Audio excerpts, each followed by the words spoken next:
everybody, welcome! I have returned from my trip. And I'm very excited to continue more Ace Attorney. I'm back, I'm ready to solve a fucking case. I'm ready for it. Bring on the case, baby! Actum. I already forgot what it means. We looked it up. I looked it up like at the start of one of these streams, and then I already forgot. I forgot what it meant. Danger? Isn't it like danger, warning, or something, something, something? Attention. Ah, yes. Yeah. Something like that. I do apologize. My camera is being wonky. Well, I plugged it back in. The reason why I'm late is because I plugged back in my camera, and I don't know why it looks like grainy and weird. I have to fix it. I don't know what's going on. I took my camera for my trip to New York to vlog, and I plugged it back in, and all the settings are wrong. So it doesn't look as good as normal. But I tried. I only had like a couple minutes to fix my camera. Ah. Yeah, I went on a 3-day trip to Germany, actually. I mean, it's public information now as to why I went to New York, but we aren't allowed to talk about anything. So, you'll hear stuff in a few weeks. So don't worry about it. It seems kind of out of focus. I don't know what to do. My camera just seems like really. I put it on all the same settings from like after. I don't know. I'll fix it after this stream. This stream will just be a wonky, looks terrible camera. I don't. It's really bothering me though. It's whatever. There's a bit of grain. There is, and I don't know why. I don't know why it's grainy. Crystal. I look weird. Welcome back. Happy Friday to you and the dear friends chat. Have a happy stream. Oh, thank you so much, Leanne. Thank you for the 15 months. It's good to see you. It's good to be back. Hell yeah. How was it? A lot of fun. I've never really... Well, I went to New York for one day for the Distant Worlds concert like 2 months ago. So going back was weird. Because, like, I had never been to New York a day in my life before. New York City. And now, out of nowhere, I've gone there twice in this year, and possibly 3 times. Possibly. I am trying to swing going to New York City Comic-Con now, actually. So, I'm traveling a lot this year. There's just so many, like, things. There's things all year this year.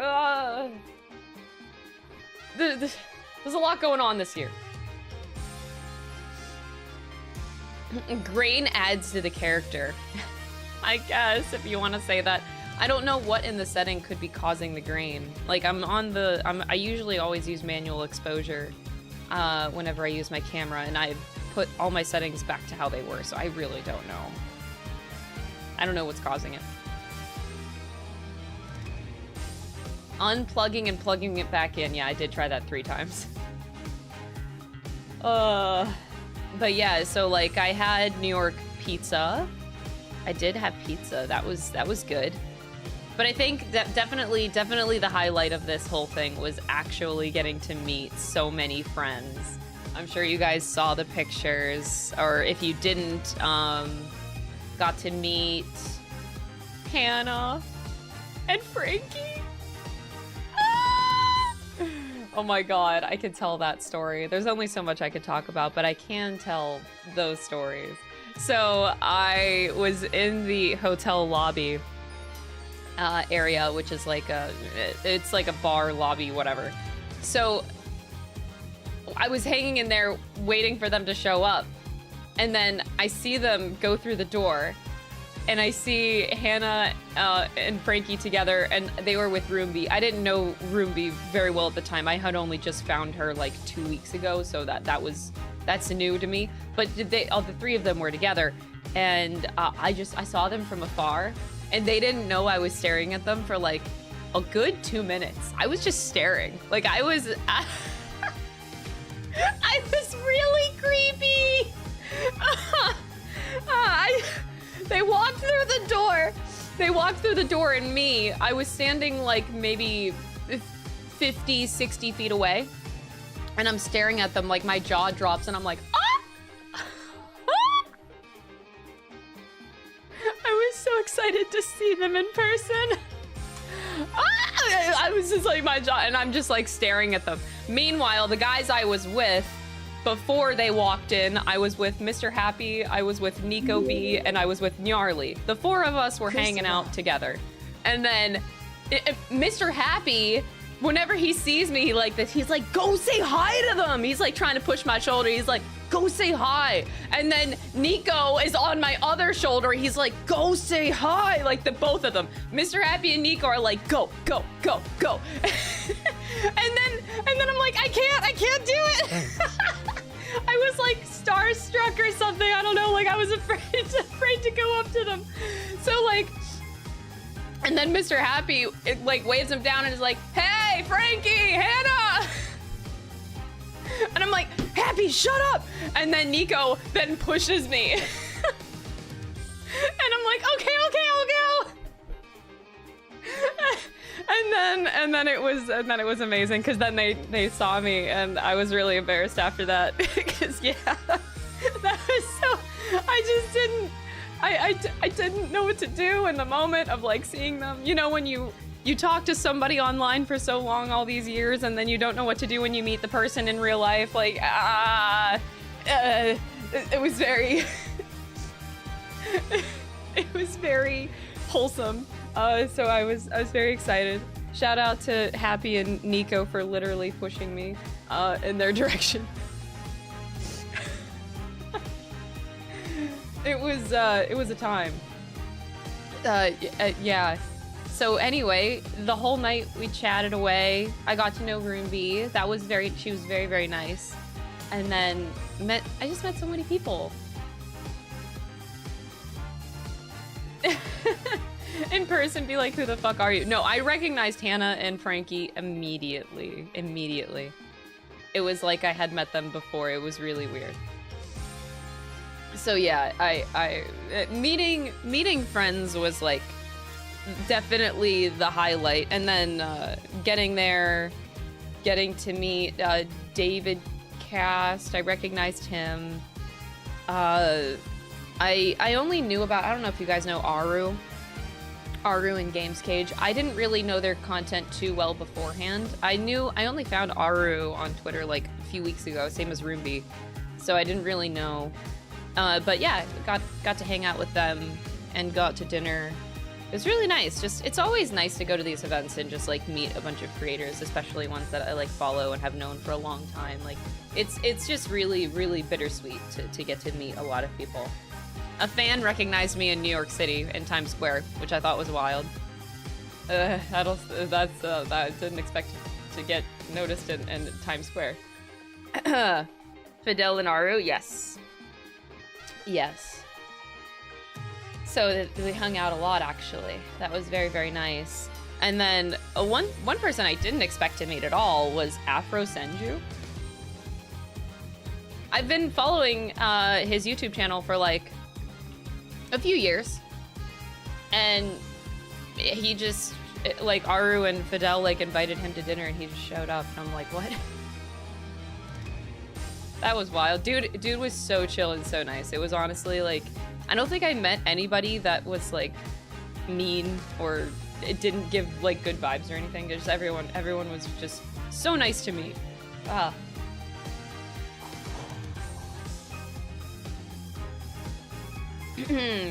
But yeah, oh boy, I can't talk about like anything else, unfortunately. There's only one story that I did want to tell before we jump into Ace Attorney today. There's only one story that I can tell. The fact that I don't know how to say this safely.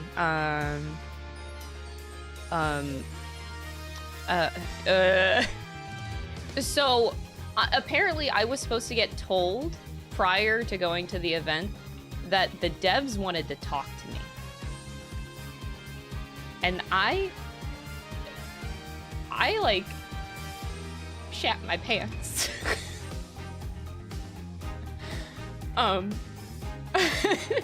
So I got pulled aside and they were like, did they tell you that the devs wanted to like chat with you? And I'm like, no, nobody told me this. What do you mean? They want to talk to me. And I like look around the room and I'm like, all of these creators are here and you want to talk to me. Like, I'm in a room surrounded by a lot of creators, but they wanted to talk to me and only me. Obviously they want to hear everybody's opinion, but they specifically shouted me out. And my heart like dropped and I immediately started shaking because I really wish they would have told me this before. And so yeah, I talked to them. Obviously I cannot say any of the details. I'll talk about that when I'm allowed to talk about it. But just the fact that the devs wanted to talk to me, that's like the highest honor I think you could ever have as a content creator. Let's just say I walked away from that conversation and I almost cried instantly. I walked away after talking to them for like a good 10 minutes about my thoughts on everything. And I just like almost just cried. Frankie like gave me a hug afterward. I remember like Frankie saw that I was like on the verge of tears and she was trying to comfort me. Just that's extremely like I'm extremely honored that they value my opinion, and it really made me like kind of more reflective a little bit more, because like a lot of times in my content I'm afraid to put out I put out my opinions a lot, but there are a lot of opinions that I am afraid to put out there. And whenever I hear something like this where the devs actually care to hear my opinion on something, it makes me, hopefully that'll make me feel like less shy and more confident in the future to like speak my true opinions about things. 'Cause yeah, that was the fact that they really valued what I had to say.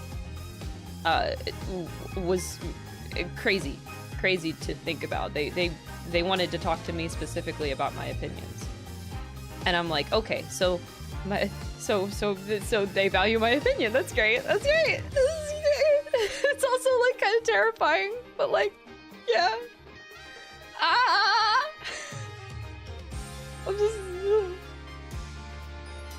I'm going crazy, dude. I'm going crazy. That was definitely the most like wild thing to happen out of the whole thing, and that's all I'm allowed to talk about.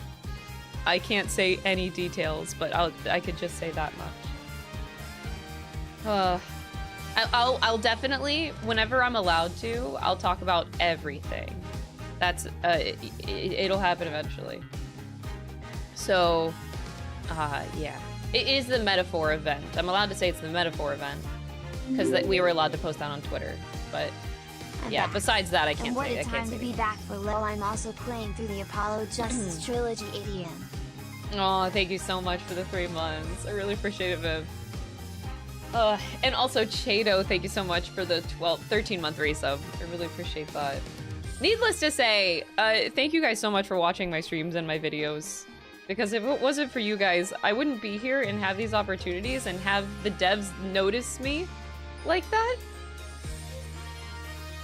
It just doesn't feel real. The amount of times I cried on this trip is crazy. I cried a lot. Like every night, I'm not even shitting you, every night that I came home right before bed, I cried myself to sleep just because it felt so surreal and I just was like so fucking happy. I just like getting to meet my friends, and the event was amazing. Everything was amazing. I just kept crying. It's crazy. It's crazy. Dev Senpai noticed. They all did. It's... I can't think about it too much because it's a hard pill to swallow, if I'm being completely honest. It's a really, really hard pill to swallow. Like, bitch, why you care about my opinion? Oh my god.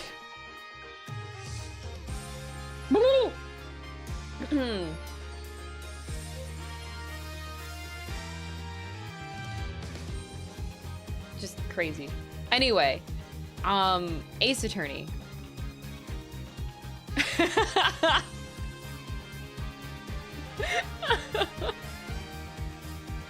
I love Ace Attorney. I kept thinking about it while I was gone too. I didn't think about it too much, but... Oh, and in talking to Roomby a lot, I didn't realize how much Roomby and I had in common. It was honestly a pleasure to meet Roomby and get to talk to her so much. Because I didn't realize that this was like the only Miles Edgeworth figure out there. Like she's I didn't realize how much of a collector she is. She was like, yeah, there's only 3 Miles Edgeworth figures. I didn't realize this was made like a couple years ago. This is new? I thought this has been out for like decades. Dude, how is Ace Attorney such a big franchise and there's like no figurines? What? When she told me that, I was like, oh, what?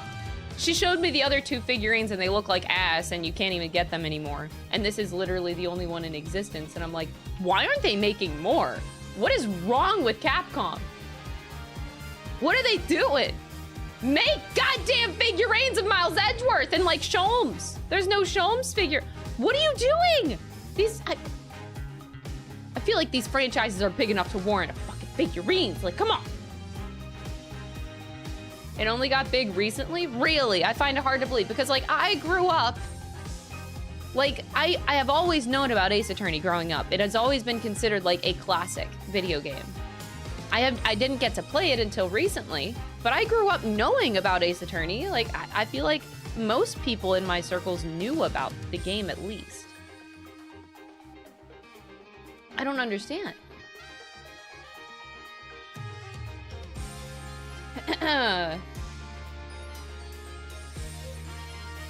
It's just, I can't believe the lack of merch.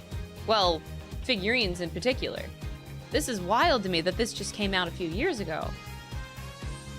Or a year ago, something like that. I'm like, oh, I would have assumed this came out like a decade ago. Not like recently. I'm appalled.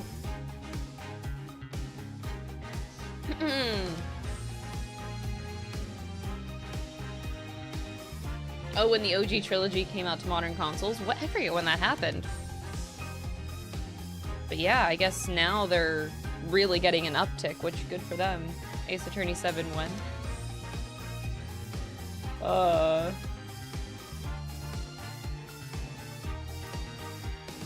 It's crazy. Oh, hi Mookle, I hope you're doing well. There's Wrightworth wedding rings? What?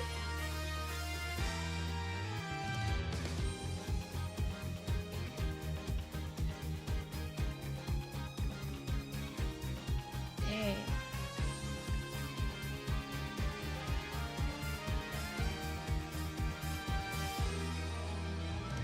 I didn't know that.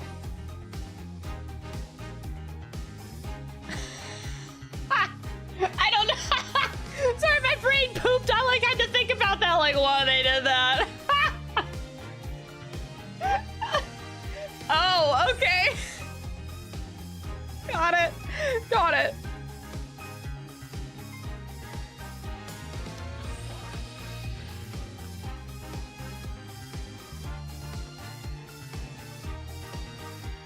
Shit. Dom about to get proposed to.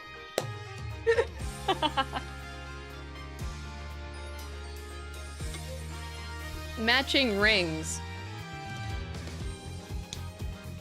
Can you get like... I don't understand. Okay. Their relationship has to be canon, bro. I can't, like, the implications. There's just so many. More than like any ship that I have seen, man. That's not, like, it's crazy. It's insane how much evidence there is on these two. This is wild.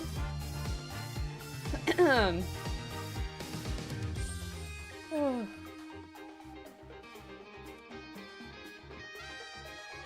Not even a Clavier figure. Is there an Apollo figure? They really are slacking. They're slacking. I will do whatever it takes to make this happen.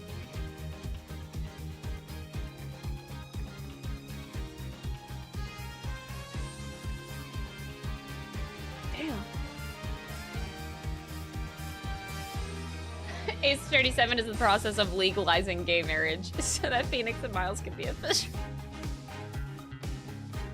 Or they just move to a different country to be together. Even more romantic.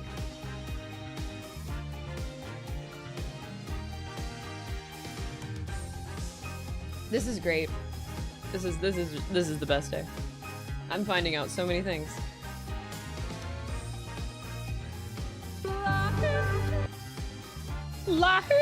Luca, thank you so much for this. Was Frank two donation? I don't know, how do I say that? Thank you.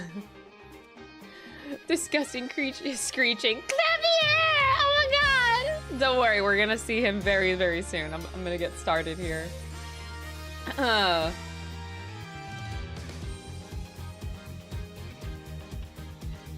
Jeez.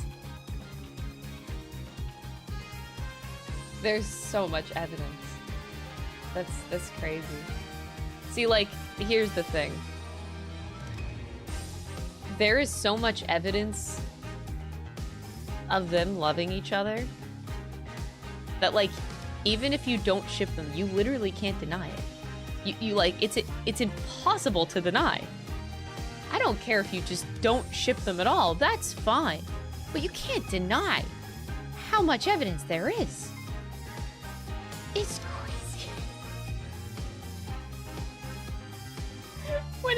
When it goes into the Twitter, when it goes into the voice actors, when it goes into the fucking merch, when it's like blatant in the game, it's crazy.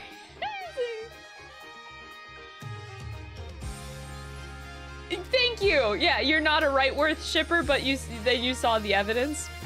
You don't have to ship them, but like you can't deny it, bro.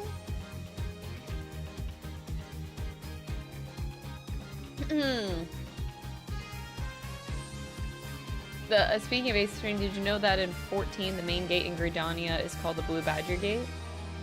You're lying. You're lying. Whoa! Holy shit! Dr. Andrew Dragon, what the hell? Dropping 25 subs out of nowhere? Thank you so much.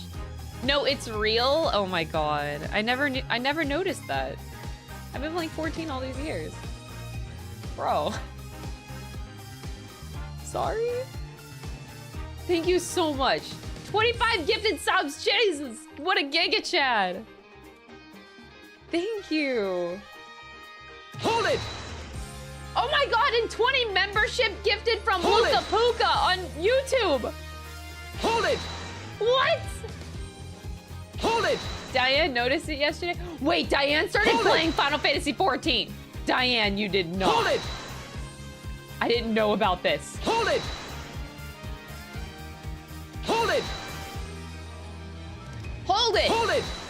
Congratulations, both Twitch and YouTube. You get gifted memberships and subs. Thank you so much for the support, everybody. Hold it!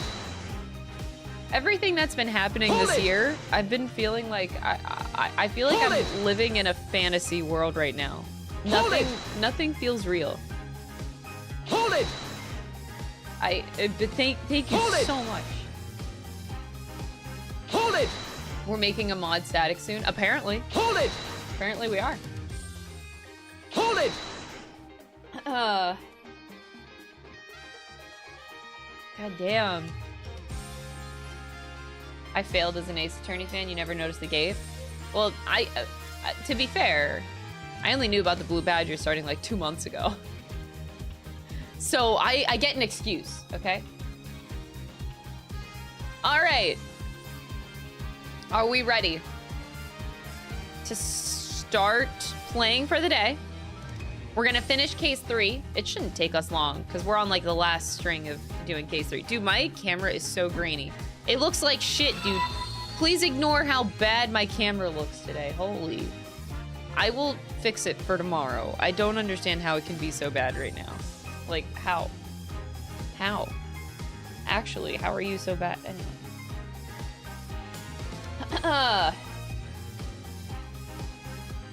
Pikes, thank you so much for the 2-month membership. I appreciate it. Hold it! What the fuck? Hold it! Hold it! Bro, you did not Hold just... it! What is happening? Maurice Donham also... Pikes just Hold gifted it! 50 memberships and Maurice Donham comes in with Hold it! another 10. What is happening?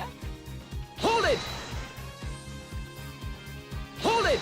YouTube, are you okay? Hold it! Shit! Hold it! Maurice Donham, Hold it! thank you so much. I don't know how you Hold have it! money. If I'm being Hold it! completely honest. Hold it! Oh my god, Luca Hold it! gifting another 20 memberships. What is happening? Hold it! Hold it! Hold it! The entire chat is gonna be green. Hold it! Everybody is a sub.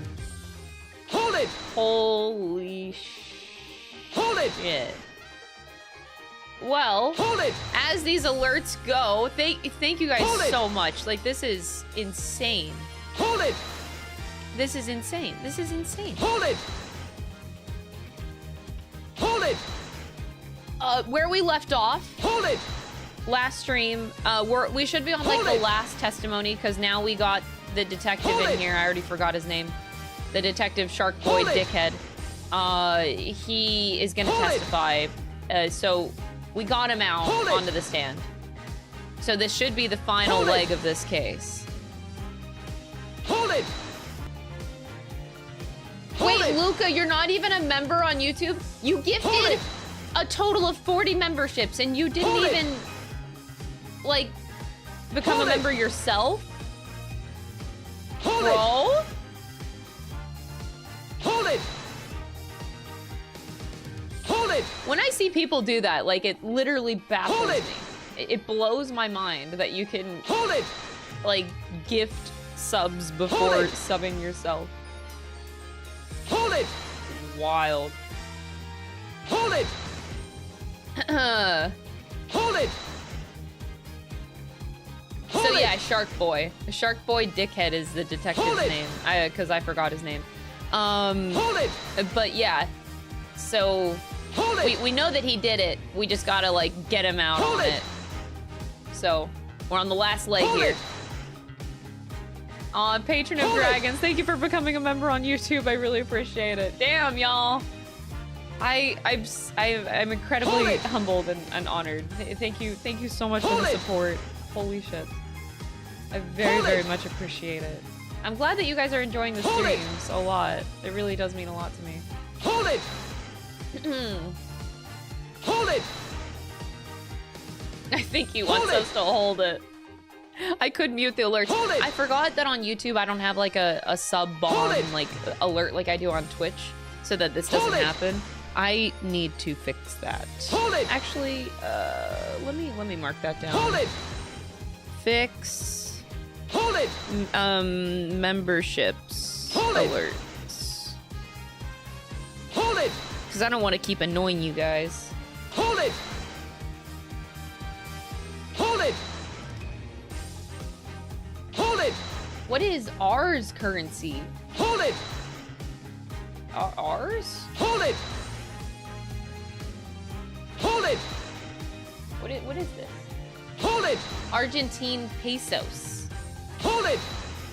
Ah, I see. Hold it! Argentinian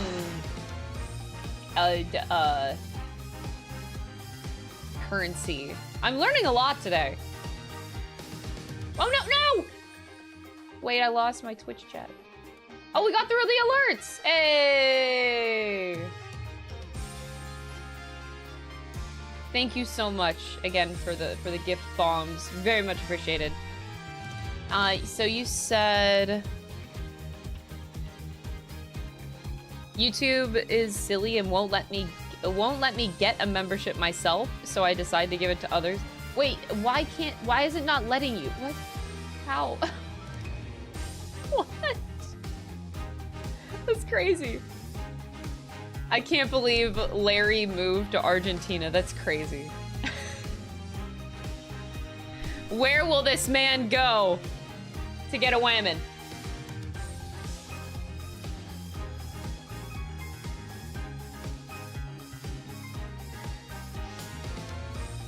Oh boy. All right. Now we get to play. Again, thank you guys so much. That is a lot of support, to say the least. Like, you know, a tiny bit of support. Sheesh. Y'all are... I'm gonna play video games. YouTube isn't even letting you chat even though I'm subscribed on there. What is happening? What?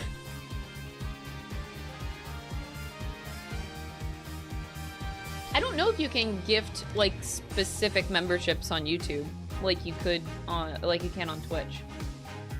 I don't know.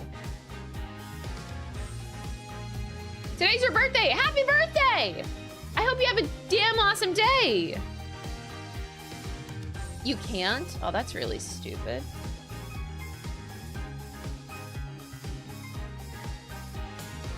Huh. That's interesting. Okay.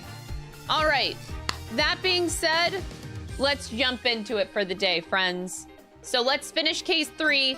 Let's get Shark Boy Dickhead accused of a guilty verdict and be done. So 1:40 p.m. in the District Court lobby number 2. Apollo, I can't believe it. It really happened during the second act. And right in the middle of Lenoir's performance? The reason why she was in that air vent and that switch in the flaming guitar, when you link it all together, that's what you end up with. I knew you had what it took. Hey, Phoenix! Daddy! Mr. Wright, you believed in me? Not really. Jeez, thanks. Thanks, bro. Big Piano, thank you for the 3 months. I appreciate it. I knew you had what it took. You believed in me? Nah.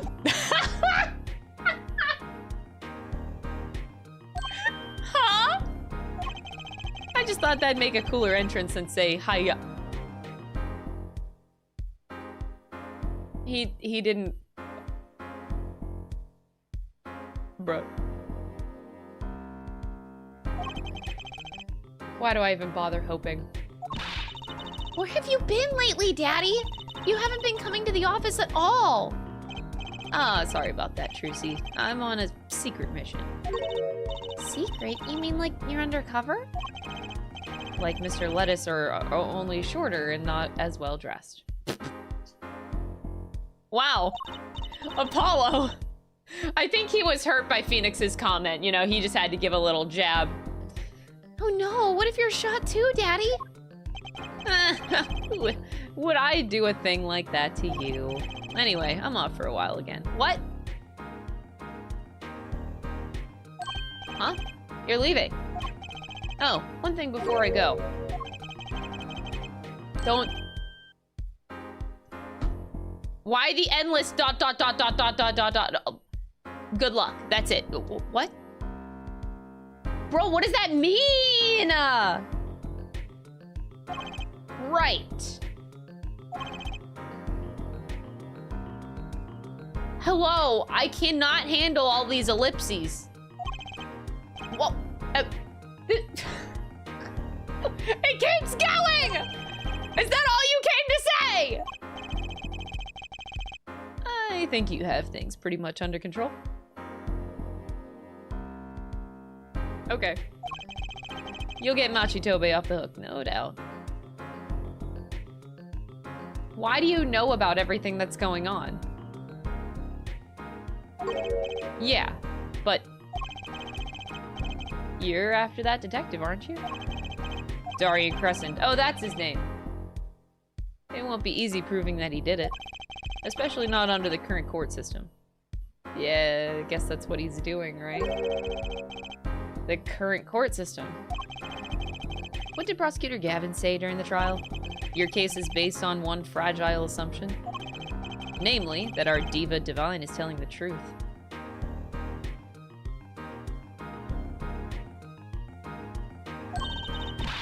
What about all the proof? The brooch and the switch. A piece of jewelry and a lyrical blunder. There are plenty of other ways to explain these things. The flaming guitar, too.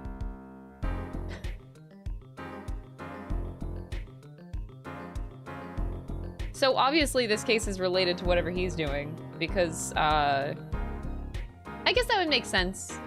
If you have a corrupt detective, there is something going on here. He pays attention to this. All because you lack definitive proof of their connection to the case. But if the sultry songstress is lying, your case melts like butter in a frying pan, leaving behind the faintly singed, singed scent of failure. So what do I do? Like I said, good luck.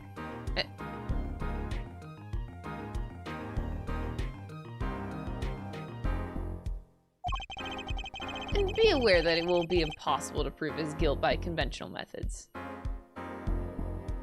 Huh?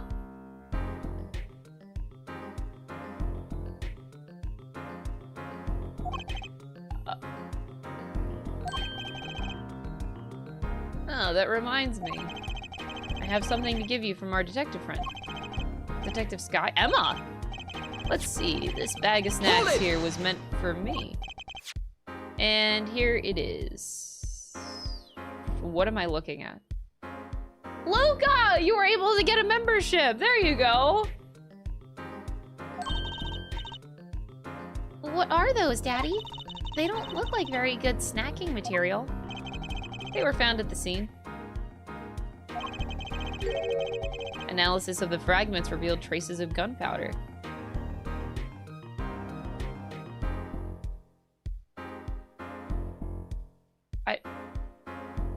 I don't... Oof.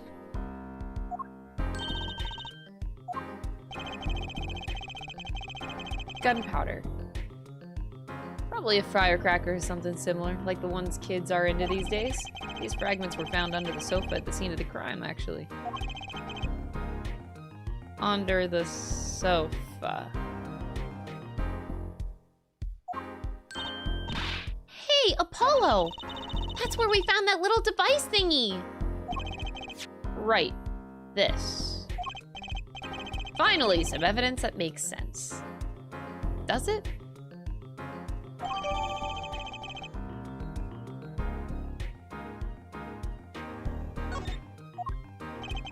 That's all from me, I suppose. See you after the verdict. Maybe. Maybe?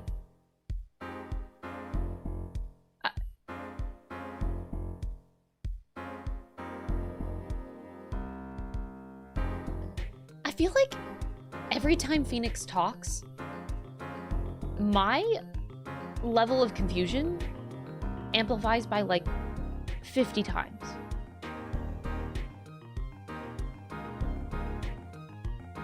Like, my brain is freezing right now. Did you just give me false evidence?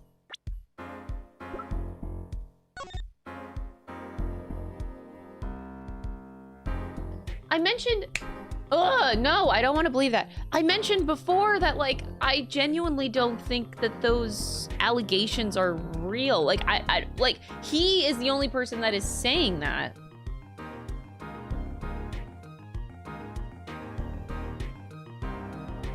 I don't think he forged evidence.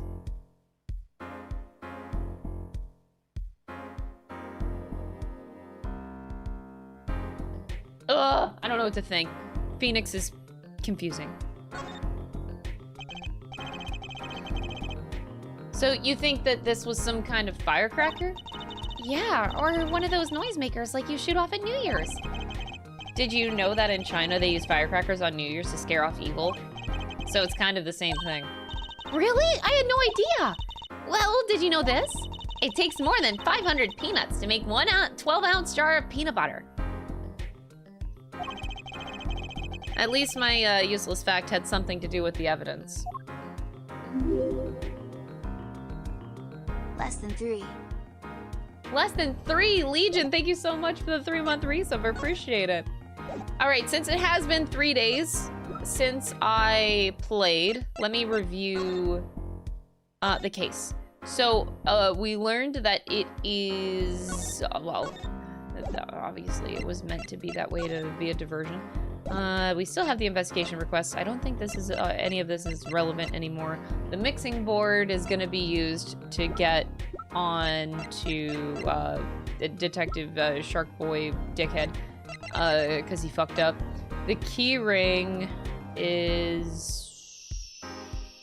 also he would have access to Clavier's keyring. That's also true. Not many people can just grab that. There's still that. Oh yeah, there's the egg too.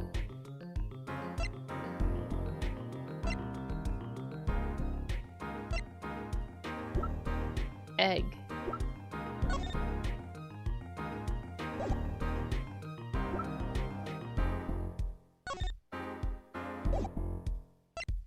Egg. A remedy for incuritis.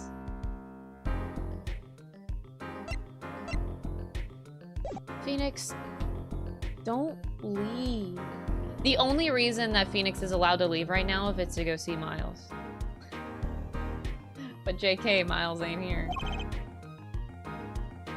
See, in my brain, I would like to think that whatever is happening to the court system right now, Phoenix is secretly working with Miles in the background to fix it. That is what I'm hoping is going on. Otherwise, I don't care.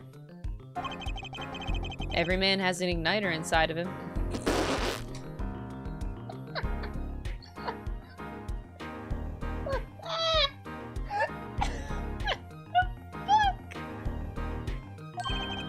Excuse me? Find Daryan Crescent's igniter and set it off.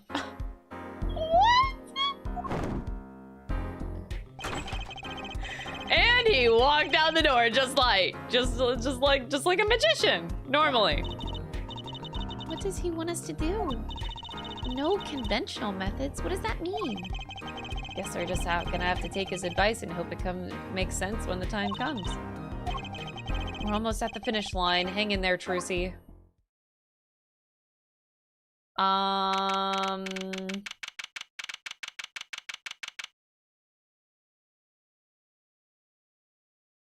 I would like to think that Phoenix really does know how to light another man's igniter, but you know, I think that's definitely the hint there. Yeah. Court is now back in session. Prosecutor Gavin, where is Detective Crescent? In the witness lounge, ready to be called at any time. Very well. Might I add, I don't believe any of this. Daryan was the first detective I ever worked with. We stopped working together when he moved to Criminal Affairs Division 3. But his guitar playing, it fires my imagination. That's nice, but it has nothing to do with the matter at hand. Correct? Oh, I know. Air forehead. Very well. Call the final witness to the stand. Daryan Crescent. Detective Shark Boy Dickhead. Name and occupation, please. Daryan Crescent, Detective Shark Boy Dickhead, Criminal Affairs, Division 3. That's the International Affairs Division for those of you who didn't know. And I'm a guitarist for the Gavinners. Maybe you've heard of us. Do you fully understand the circumstances under which you stand before us today? Yeah, I understand, Your Honor. What I don't understand is how you let this happen, partner. You gave me your word I wouldn't be standing here. The situation's changed, Daryan, and don't call me partner. Ooh! Break up! So much for old friends. Woo! I see what you're doing, Daryan. You're pressing the prosecution.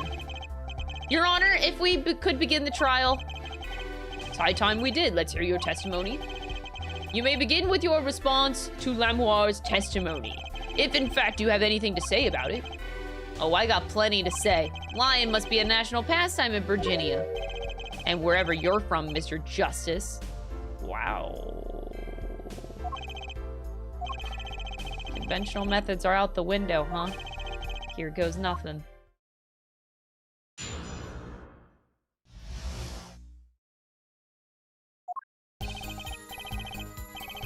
The diva's lying, plain and simple. She's got nothing to back up her story. In the first place, she never heard my voice. She forgot the words because she heard gunshots, as if. Didn't Detective Emma Skye hear those gunshots during the third set anyway? The shooting took place when I was on stage, man. So you claim Lamoire's testimony was a lie? Don't get me wrong, I dig what she's doing trying to protect that kid. And she's got the courting and vague statements out of her hand just because she's blind. You go too far, Daryan. Look, all I'm saying is you got a reliable witness. Why not listen to the detective? Detective Skye, I see. Mr. Justice, you may begin the cross-examination. He didn't waste any time finding out our weak spot. I can't do this with Lamoire's testimony alone. I'll have to find some other way to prove when the shooting took place.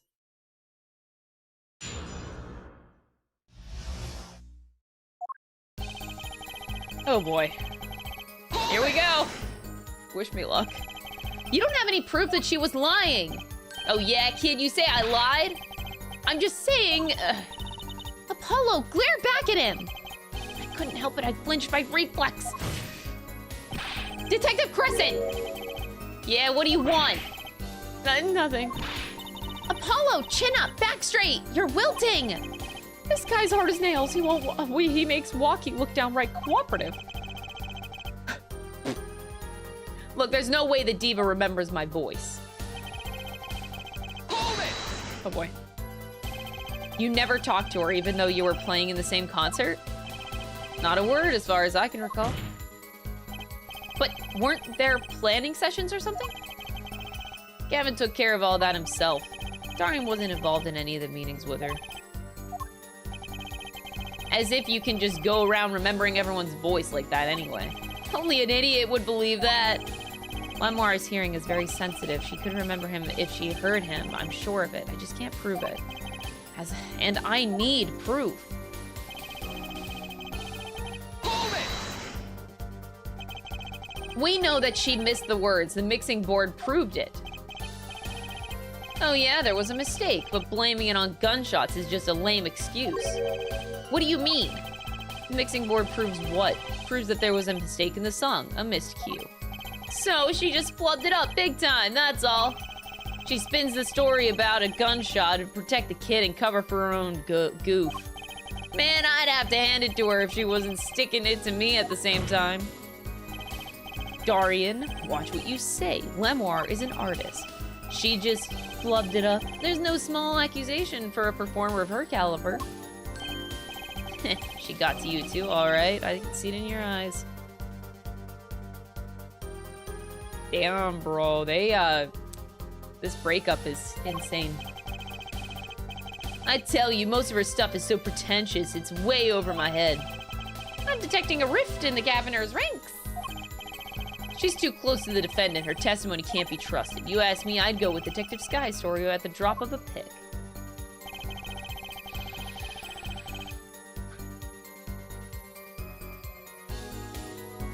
Hold it! Hold it! Actually, I was there too. So I hear.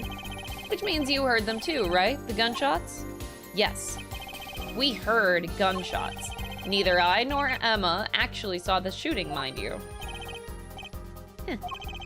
I guess you and Lamoire got the same excuse then. We know one thing for certain here. There were gunshots-like sounds that emanated from the room during the third set. What we must determine is whether those sounds were actually gunshots. Machi heard them too. Remember he said he ran for the air duct when he heard them? So, how do we figure out just what those gunshots during the third set were? Hold it! That could have been what the shooter wanted us to think. I'll tell you what the shooter that kid wants you to think. He wants you to think the diva heard me in that room. Back to relying on Lamoire's testimony. As much as I'm enjoying the Daryan and Forehead show, there's no need for such tempers. Don't make us into some comedy duo! This means the Gavin and Daryan show's canceled? Neither of your claims can be proven or disproved. We can argue for days like this and get nowhere. Prosecutor Gavin is quite right. This court will hear no further discussion on this topic without new facts. He's pretty eager to paint Lamoire as a liar, isn't he? Yeah, because her testimony is basically our entire case. This is tough. So, what do we do? I've got a few ideas. I just need to find another way to prove it didn't happen when he says it did. Okay. In the first place, she never heard my voice. She forgot the words because she heard gunshots. And this guy hear those gunshots during the third set. Oh boy. Y'all, this is the first cross-examined. Although, I think I am a little bit rusty because it has been 3 days. So. I'm thinking it's either this statement or...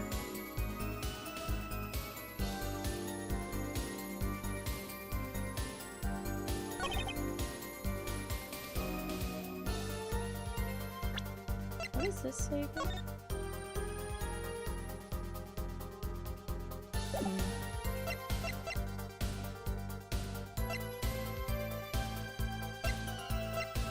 Oh boy.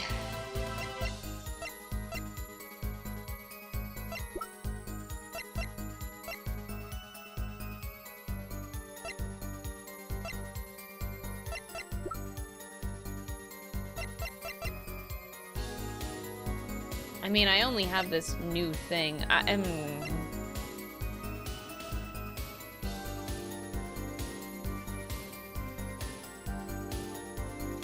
So, we could present this as a way of being like, maybe the sound was something else in the third act? Okay.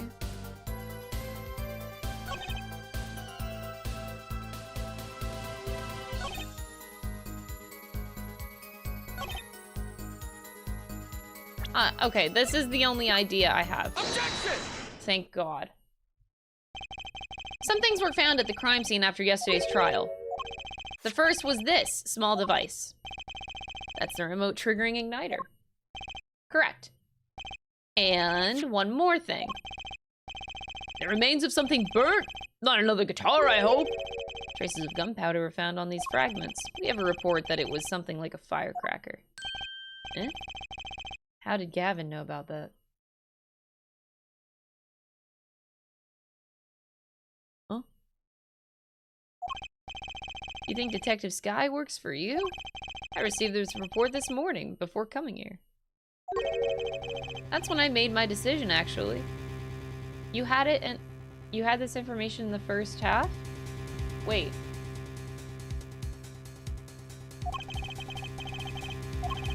I registered Daryan as a witness in today's trial, just in case.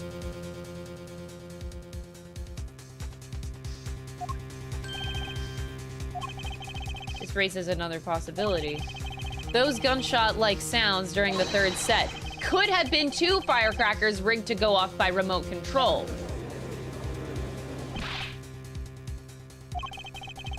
You got an active imagination, don't you? But you shouldn't say every little thing that you think. Your explanation seems a bit too convenient to me. How so? So you're saying these firecrackers just happened to go off right when 2 witnesses came walking by? That's right. Daryan was out on stage when it happened, Apollo. How would he know someone was backstage right then? If a firecracker goes off in the forest and there's no one there to hear, you get my drift? Why go through the trouble, man?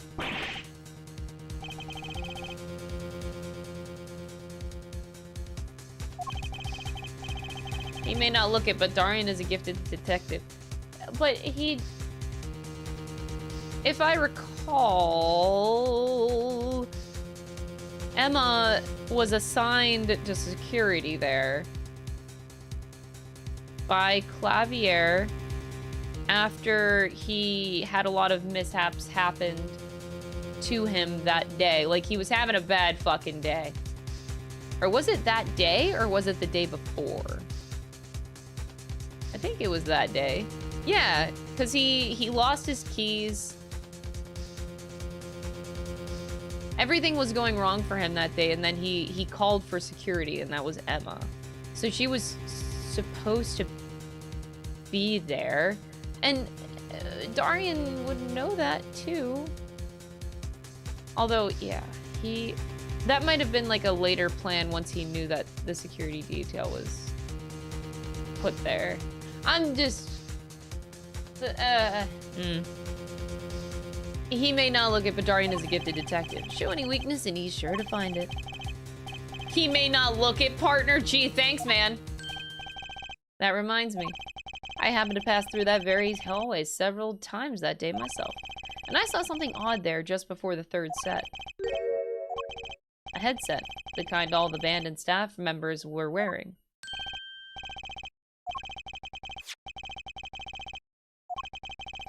What if that headset wasn't dropped but placed? And what if it was turned on? You could hear what was going on in that hallway. Even if you were out on stage. That is actually very smart. You would think that somebody dropped it, but no. If it was placed there on purpose, yeah. Whose side are you on, Gavin? Listen to me, Daryan. There are no sides in a court of law. Which is why I now turn to you, Air Forehead. I have a question for you. For me? Huh? The igniter and the burnt fragments that were found at the scene of the crime. It's certainly a possibility that they were part of a ruse to fake the sound of gunshots. Throw the headset from the hallway into the mix and you could fabricate an alibi. But we're still no closer to proving anything. Those gunshots might have been real or fake. We can't say.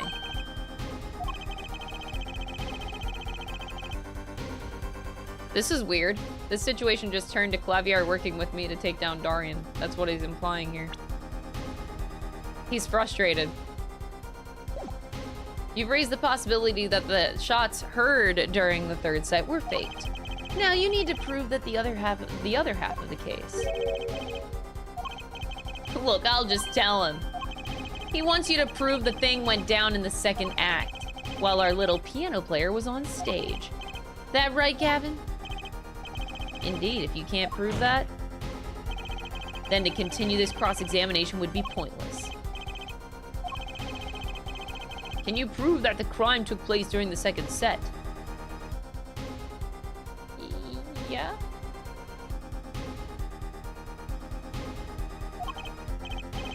I think. That's exactly my thoughts, too. I think. This was found in the piano.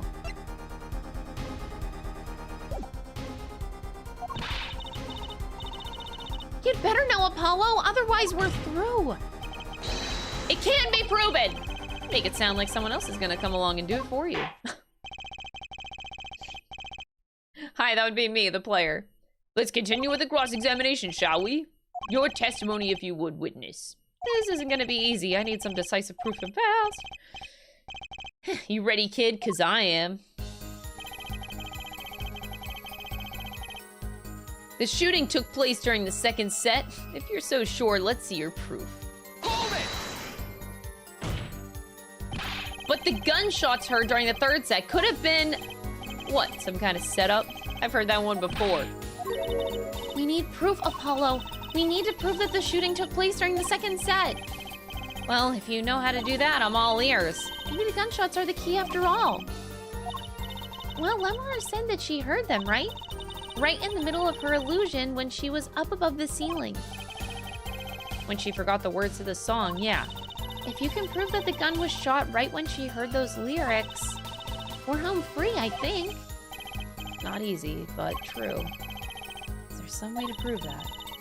Let's take a look through our evidence. Maybe there's something in there. Hey, aren't you supposed to be cross-examining me? Try to refrain from private discussions during cross-examination, Mr. Justice. Just let me take a quick look through the court record. He's pretty eager to paint Lemar as a liar. Wait. Okay.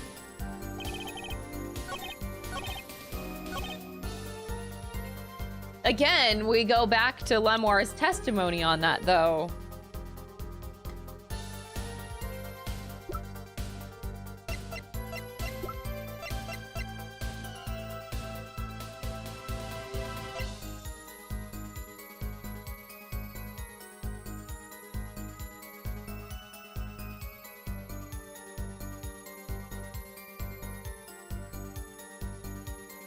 Oh boy. They said look through the court record. Look through the court record, they said. It'll be fun, they said. My only idea was this, but now that I think of it, I don't...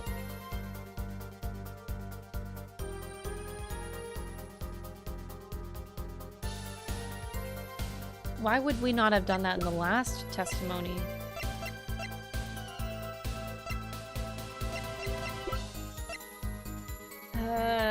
Okay, so the shooting took place during the second set. If you're so sure, let's see your proof.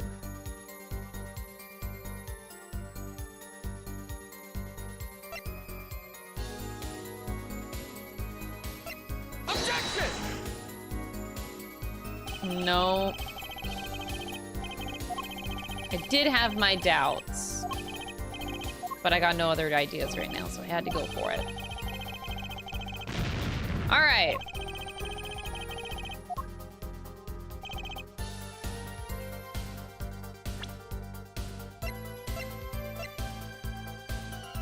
Process of elimination.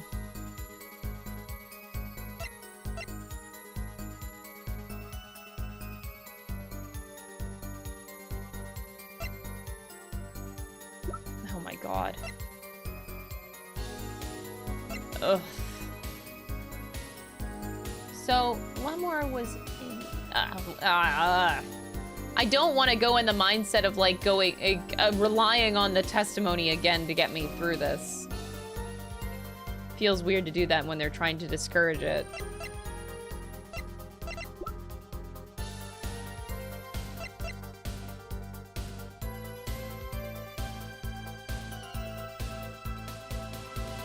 Could the guitar be it? Wait.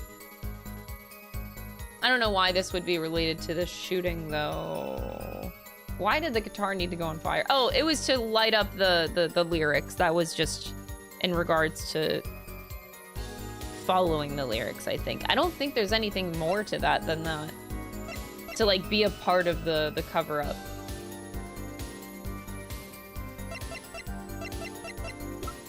But I don't see anything else!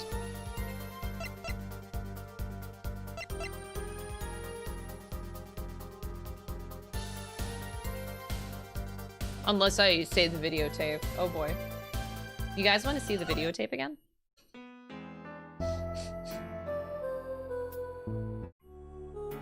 Mm-hmm.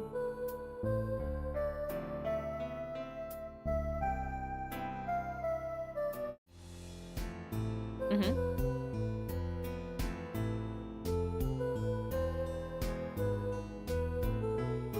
Oh, she fucked up!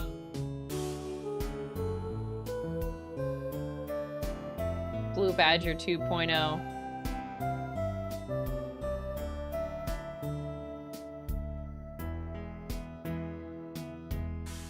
Oh my god.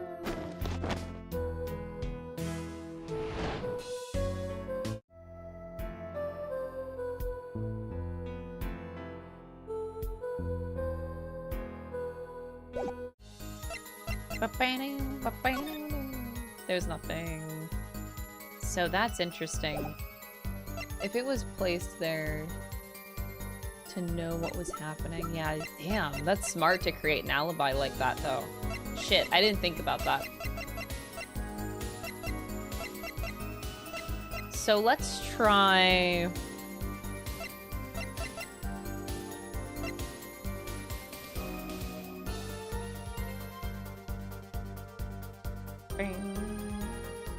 Oof.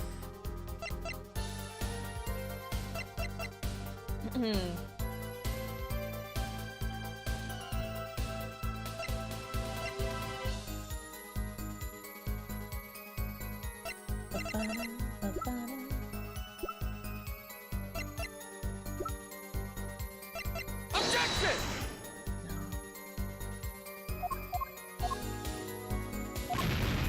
Even though I doubted the guitar, I still had to do it. I'm just gonna go down to my, like, and kind of narrowing it down to the options that I thought that it could be. Egg.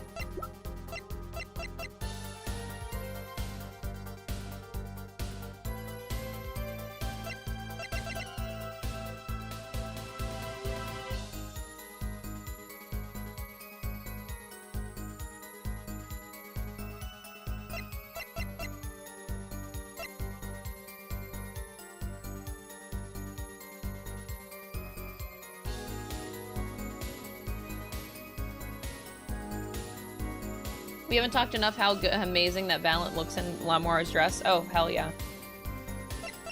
A dude rocked it. Where is that man? I need more of that man in my life.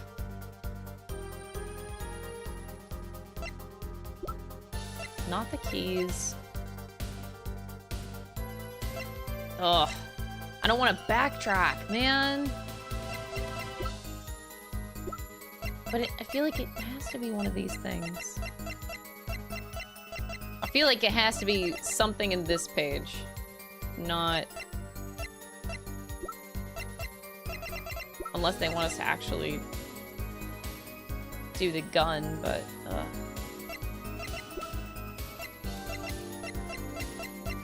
Maybe the fact that this is placed... Sorry, Apollo, you suck.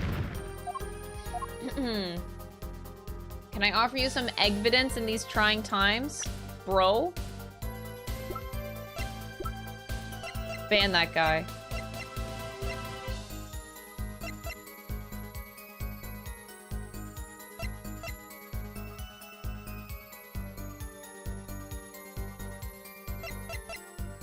So smart.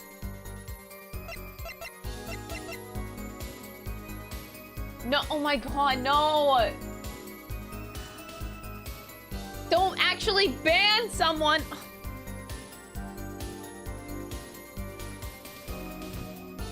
Hope banned that guy.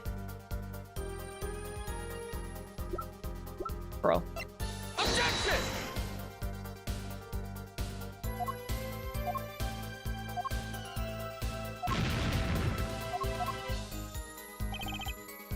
I feel like I almost feel betrayed. I really do. Did I say the igniter? I don't remember if I said the igniter or not. Oh no, we got a game over. Is this at the start of this one? I hope it is.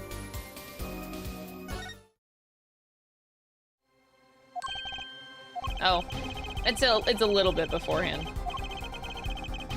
My words have too much power. That's a scary thought. If I learned anything in New York is that, yeah, my words do have way too much power that I had no idea about.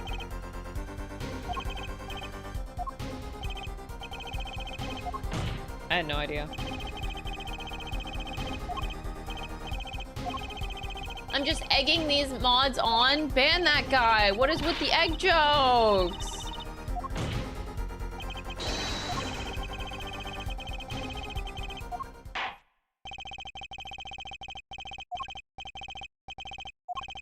Banned that guy again. I'm gonna ban the mods. Oh my god. Bro.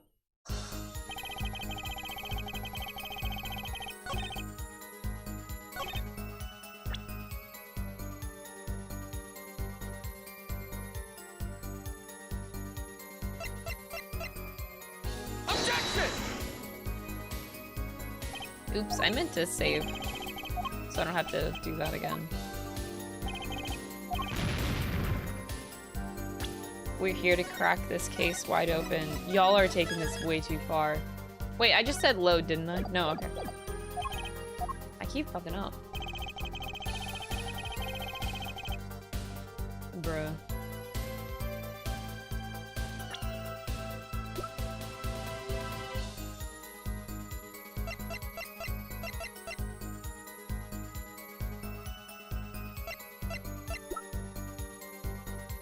The diagram? No.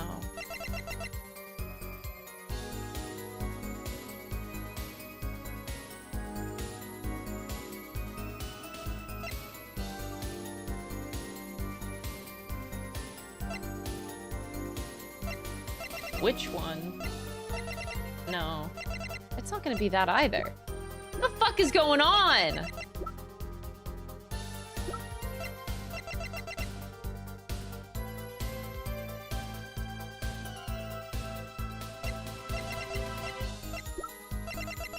Bro, I'm molding.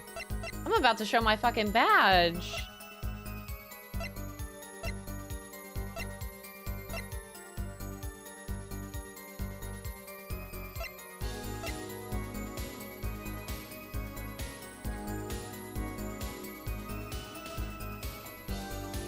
Don't worry, I am. I'm molding.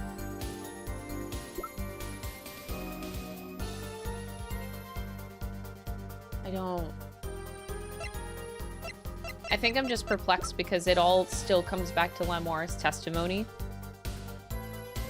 And the game keeps telling you that you don't want to do that. You don't want to rely on that. But we keep going back to it. Makes me feel like I'm doing something wrong.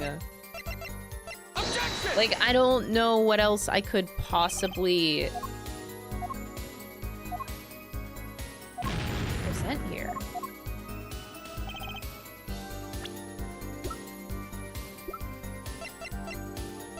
I'm not understanding the line of thinking that they're going.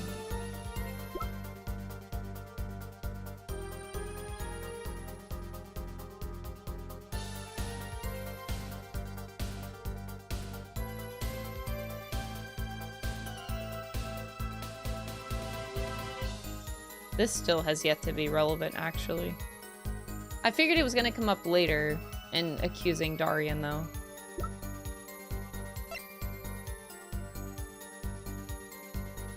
Objection! Can we use a dead person's testimony?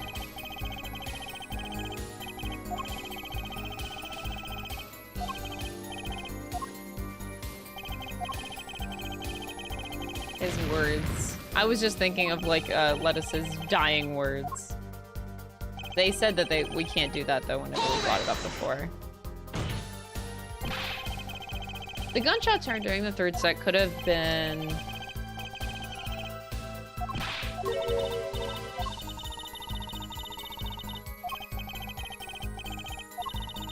Maybe the gunshots are the key.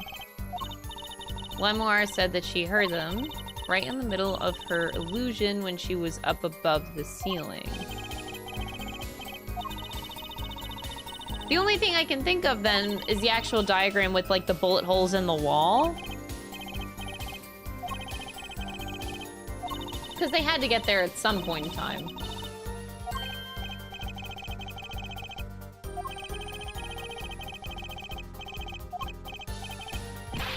And I think it could have been earlier rather than later. So I guess, I don't think I tried that diagram, so we could try it. Objection! Really? I was really hoping that would work. Okay. Kill me.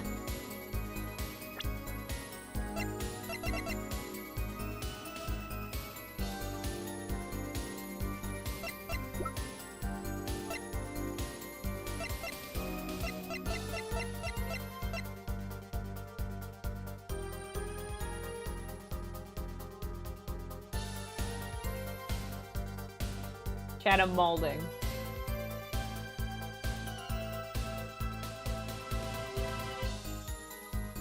There's only like a few pieces of evidence at this point that I haven't shown. And that's the sad part.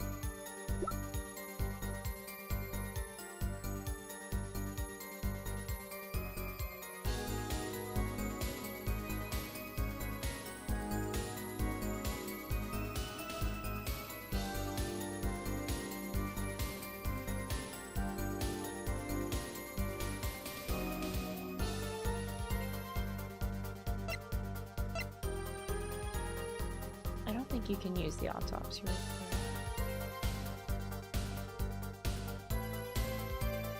If it had an exact time, that would be helpful, but yeah. Bleeding out to death. Dead me, yeah. Get the badge out of the way. Could you imagine if that was actually it?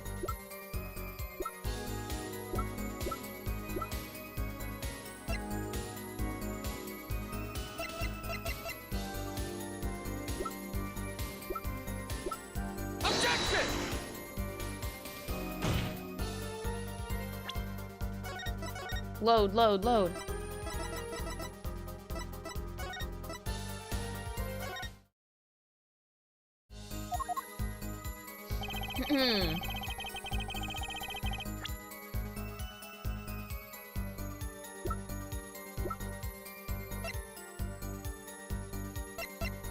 This is not proof. This is not proof. And the mixing board was for... This was for...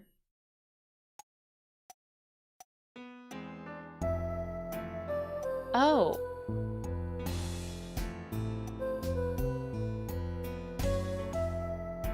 Oh, I thought it was for the third set, not the second set. Oh my god.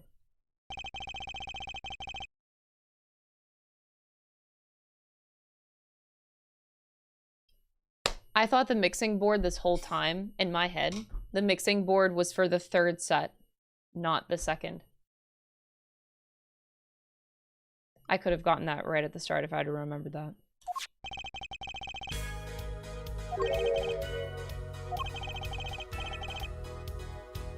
What exactly is this device thing? A new variety of gramophone? Come on, we just used this, and don't even get me started on gramophone. This device was used to record the performance part by part. You move the sliders to adjust the volume. Each instrument is adjustable separately, Lamoire's voice included. Well, what does this prove? According to Lamoire's testimony, at the moment of the shooting, she forgot the words to the song. You intend to examine the recording at that moment, yeah?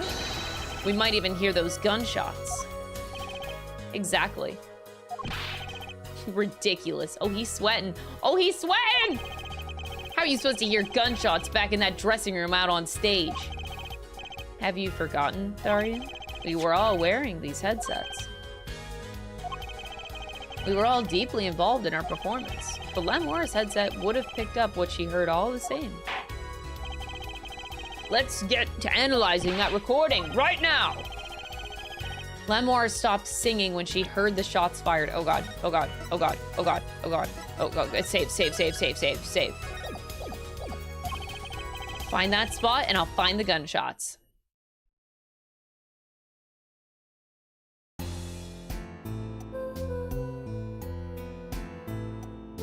Wasn't it right there?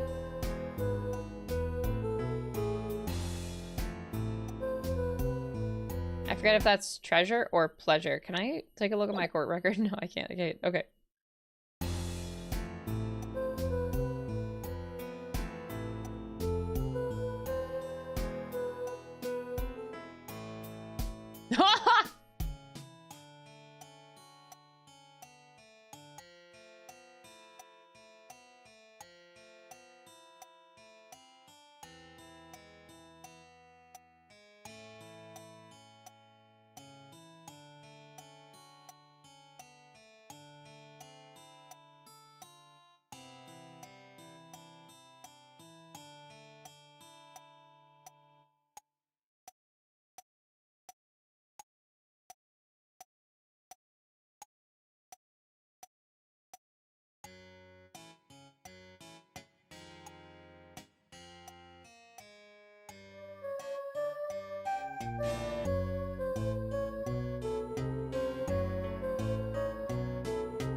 What's this? I hear nothing. Wait, is it the judge hard of hearing? I can hear just fine, thank you very much. He heard me thinking! I saw what you were thinking on your face. Air judge's hearing aside, too, I too hear nothing, leading me to believe that there's nothing here to be heard. I guess that's wrong spot. A penalty on behalf of all who are hearing impaired, you insensitive braggart. Enjoy.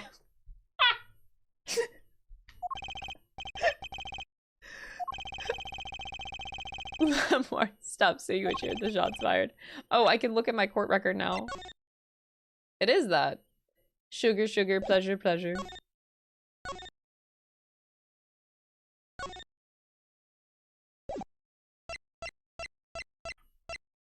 Also, I can cheat.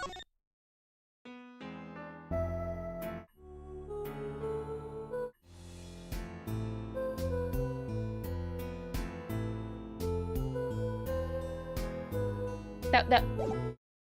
Okay, anyway.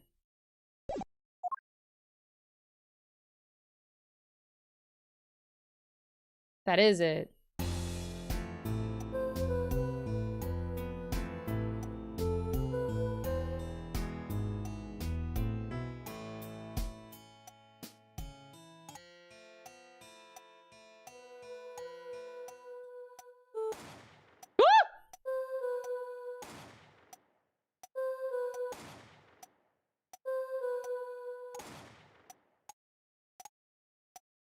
You hear it?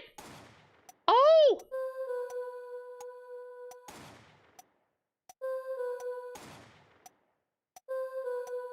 Take that!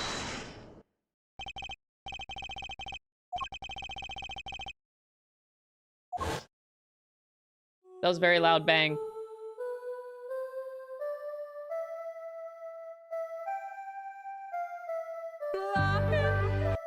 Noel Garibay tipped $5.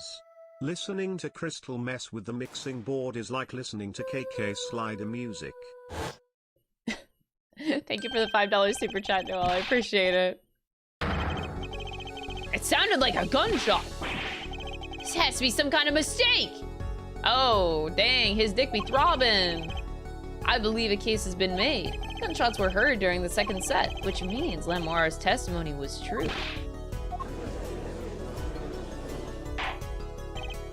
Order! So she was telling the truth about what she heard. Well, of course she was. It was the other man speaking, not Mr. Lefous. What did he say? It's over. Press the switch, now. Just after that, there was a gunshot, and then the guitar caught on fire. Detective Crescent, you weren't on stage during the second set. You could have done it. But why did we only hear one gunshot on the recording? Weren't 2 bullets fired from this weapon? Lamoire was moving through the air vent, Your Honor. She must not have been close enough for her mic to catch the first one. But then, as she passed over the dressing room, the gun fired again and Mr. Lettuce's life was taken. Well, Detective Crescent?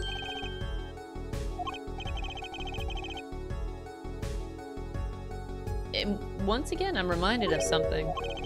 Our performance that day. Seeing the mixing board jogged my memory. You were there too, Air Forehead. My hogs won't start, my guitar case is busted, my guitar's been burnt to a crisp, and to top it all off, someone's dead.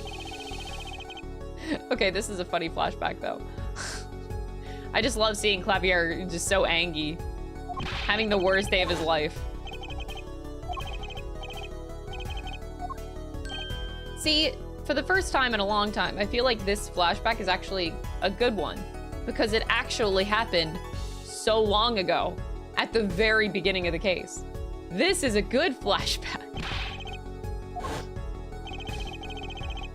I thought it strange at the time. How could you miss such a simple cue? I know you, I know how you play, you're better than that. Yeah, well... What? And Prosecutor Gavin, what are you getting at? I'm talking about the murder weapon, Mr. Lettuce's .45 caliber hand cannon. And as we've learned, even the shooter doesn't go unscarred with a revolver that size. The kickback is enough to dislocate your shoulder if you're an amateur. You mean his playing was affected because he hurt himself shooting that revolver? You're forgetting something. I'm a trained police officer, you know. I've had firearms training, plenty of it. I'm no amateur. Standard sidearm issued to police officers is a .38 caliber weapon. A much tamer beast. Also, the murder weapon belonged to the victim, Mr. Lettuce, which suggests that there was a struggle between the killer and the victim. So the killer might not have been holding the revolver correctly when he fired. Is that what you mean? The thought had occurred to me, yeah.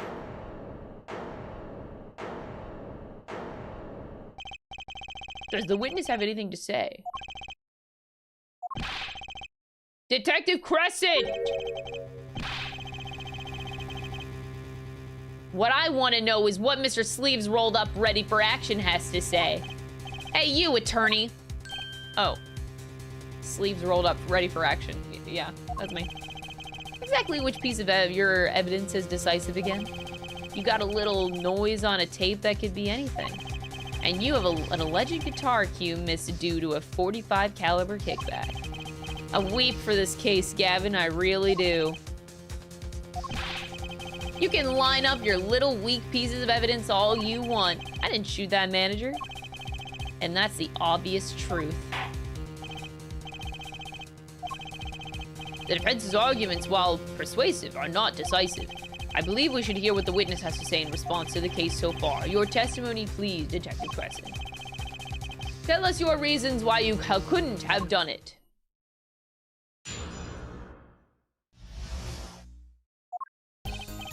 Come on, why would I even want to kill that manager? You want a reason? Easy, I got no motive, man. This was the diva's first trip to this country. How could I possibly know her manager? And if I didn't know him, why would I want to kill him?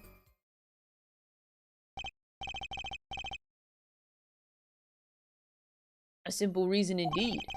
Prosecutor Gavin, is it the case that Mr. Lettuce had not been to our country before? According to our records, yes, not even once. Great! Now I need to find a motive. I feel like that's a little easier. Egg. Hold it! Her manager, sure, but why? But Mr. Lettuce was... Oh, right. Sorry, an Interpol agent, wasn't he? I just have trouble picturing that big lunk as an undercover cop, you dig? And not a very good one, seeing how he got wasted. That's cold, dog. Dog? Apollo Justice says dog. Oh, I didn't get to screenshot it. Damn it, I wanted to screenshot that.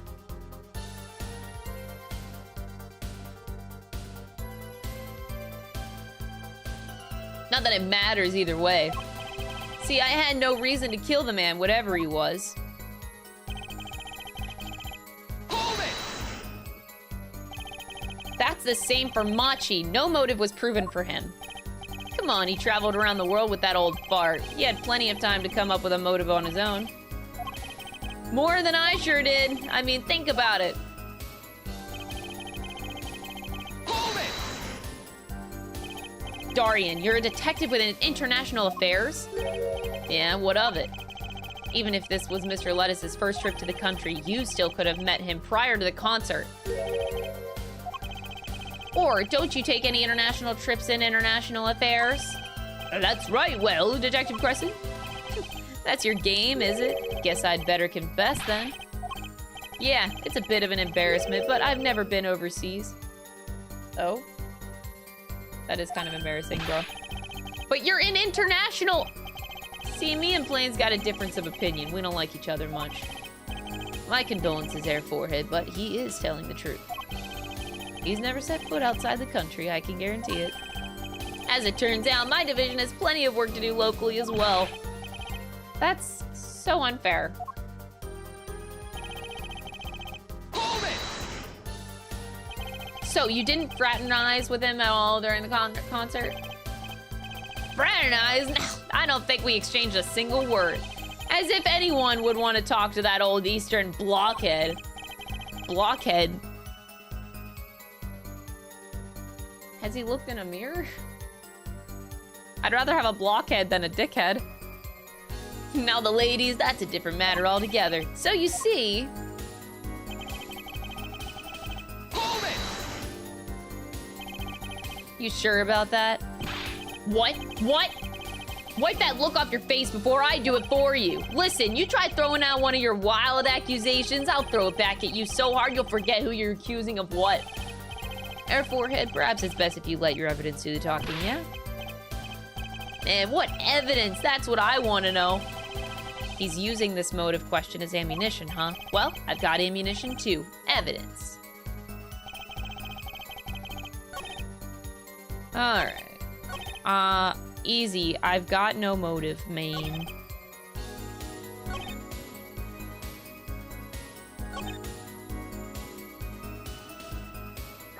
I can see this going in so many directions. Like, I could see this, so many statements. I don't know which statement to do. So we have egg.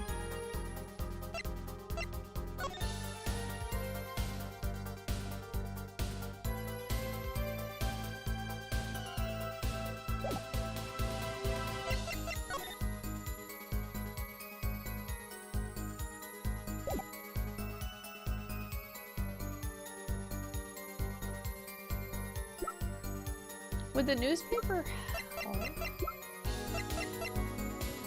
I actually don't know.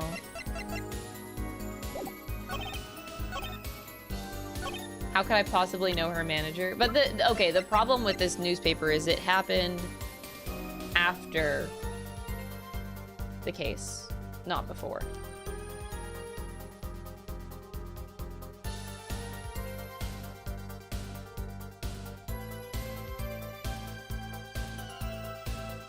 Unless it still works.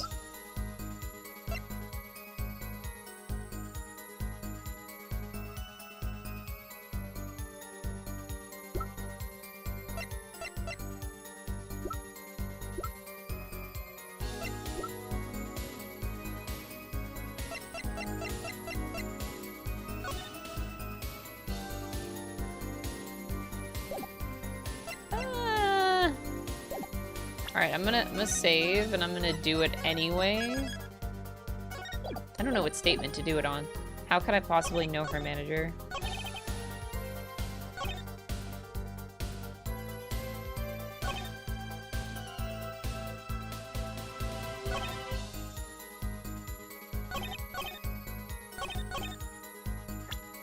This is all I got, really. Objection!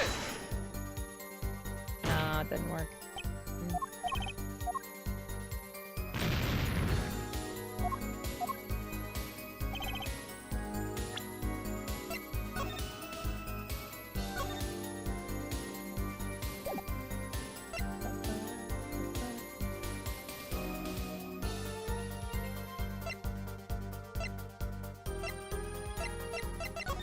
And this should be done. Yeah, that's a moot point now.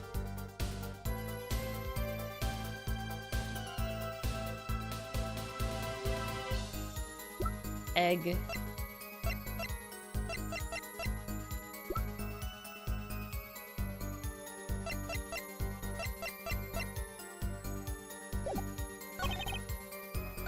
How would he know about it? Man.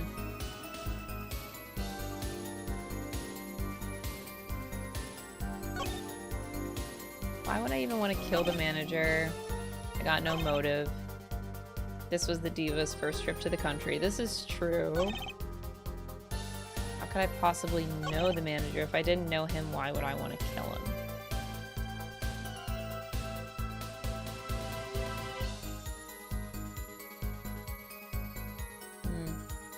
Oh, thank you, Jap. I appreciate it.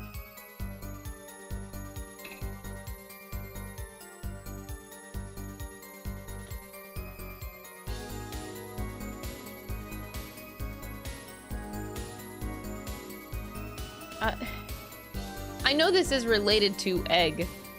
I just have to work up to the egg.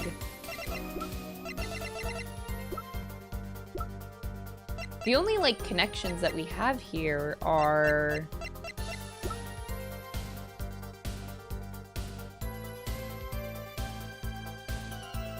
newspaper, egg, and other newspaper. These 3 pieces of evidence, I think, are the only things that we can use for a motive.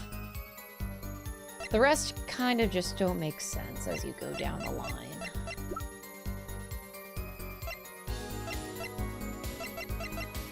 So we've narrowed it down to like these 3 pieces of evidence, and it's just like which one and where. But this is about the Chief Justice, which, I mean, he is a detective, so he might know about it. And then, one egg. And then he, like, if in the case, Shark Boy Dickhead, if he got the egg, that would give the manager a reason to fight and kill him. But we have no way of knowing what the tussle was, or, like, how he even knew about it? Like, that's the problem we're coming across now. So even if we, like, jump to that conclusion, we still have to work to it. And if this article is, like, afterward...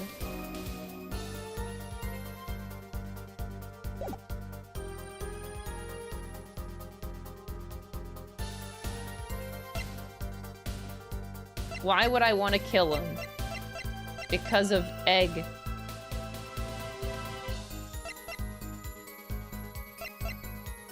Objection! Oh my god, it worked!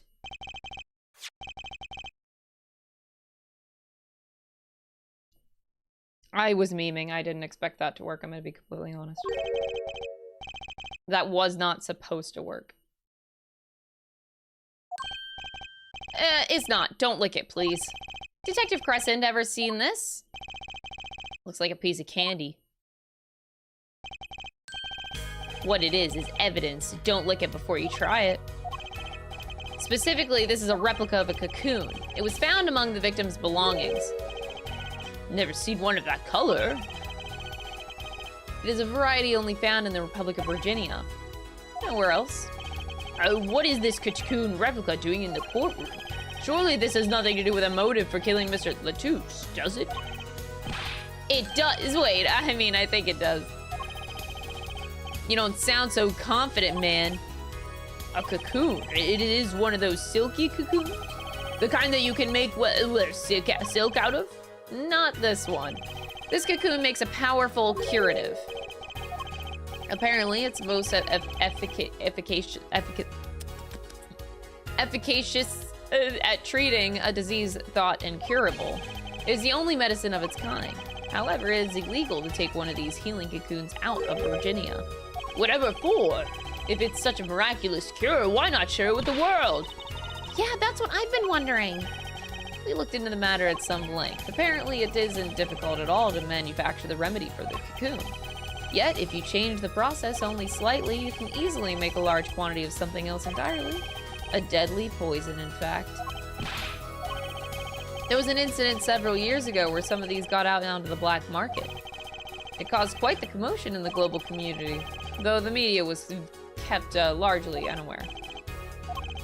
All this has led to a strict ban on the cocoon's export, one rigidly enforced by Interpol, among others. Right, the victim, Romaine Lettuce, was an Interpol agent. Detective Crescent, you insist on referring to him as a manager, but that is misleading. Romaine Lettuce wasn't killed as a manager. He was killed as an undercover agent. So I was trying to smuggle this gumball into the country? That what you're trying to say? I'm saying that could be a motive for murder. So I was gonna sell it on the black market, make plenty of myself a pretty penny? Ridiculous, I mean, totally unthinkable. Unthinkable, you say, why?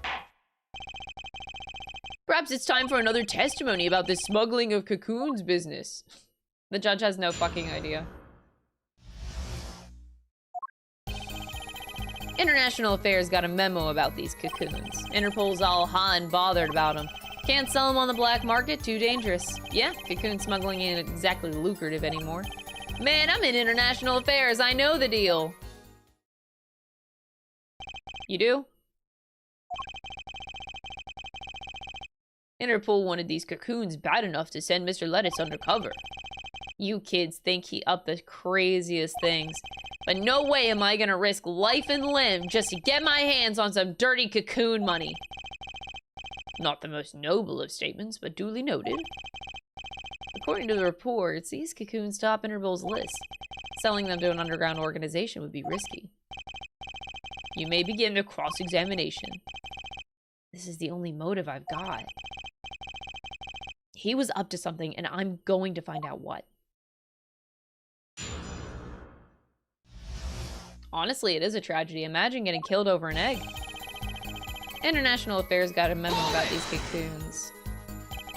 That memo, that's how you knew about the Cocoons. Oh, nice one, nice one. I'm running scared now. You had to know about the Cocoons to plan this. Just how well known are these Cocoons? I'm embarrassed to admit it, I've never heard of them. Well, Lamorar knew about them, though not their use.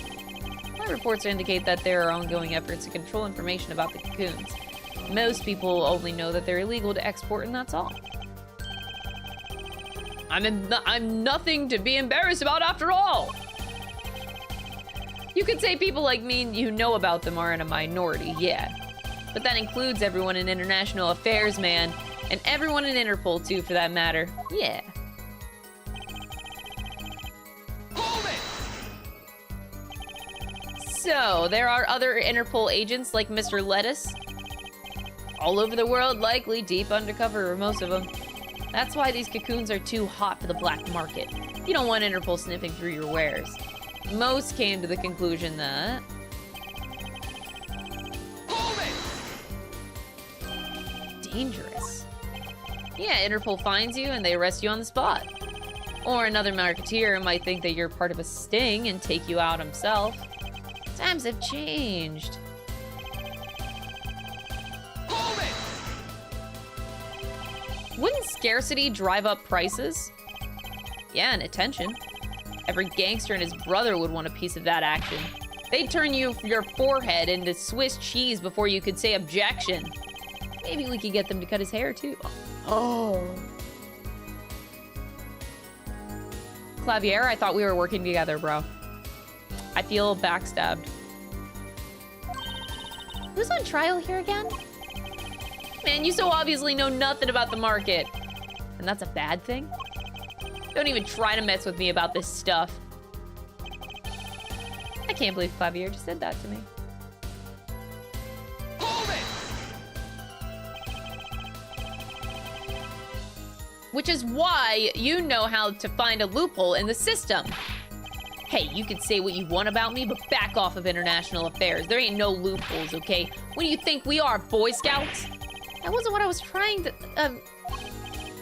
Down, Daryan. It's as you say. There are no loopholes, at least in the case of these Cocoons. International Affairs, Interpol, and Virginian Customs are all watching. See, we know what we're doing. Not like some yipping little doggies that lap up every word that Diva says. Why, I oughta? Dog? Oughta what? You want some of this? Chill, both of you. Let's do this cool, yeah? Screw cool! I want this guy's head on a stick! Apollo! Oh my god. The replica has to be the key to his motive. There's gotta be a way to find out what he was up to.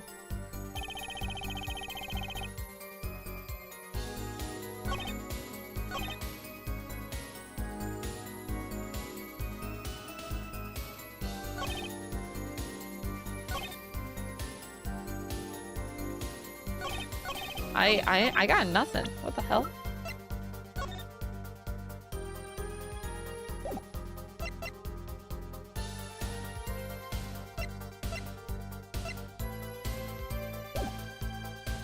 International Affairs got a memo. Interpol's all hot and bothered. Can't sell them on the black market. Too dangerous.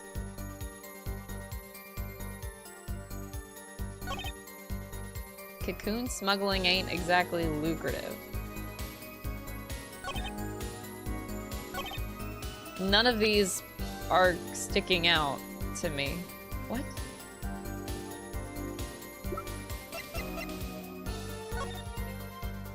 Egg.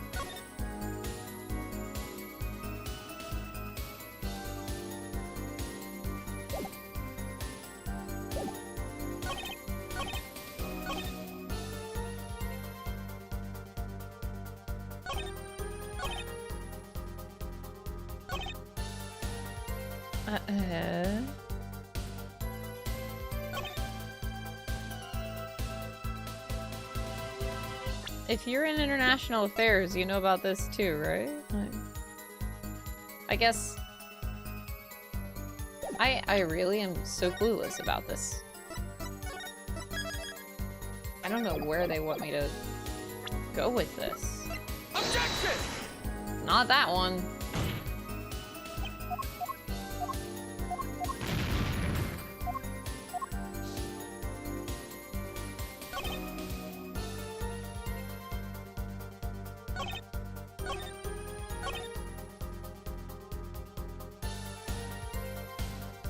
What memo? I'm so confused.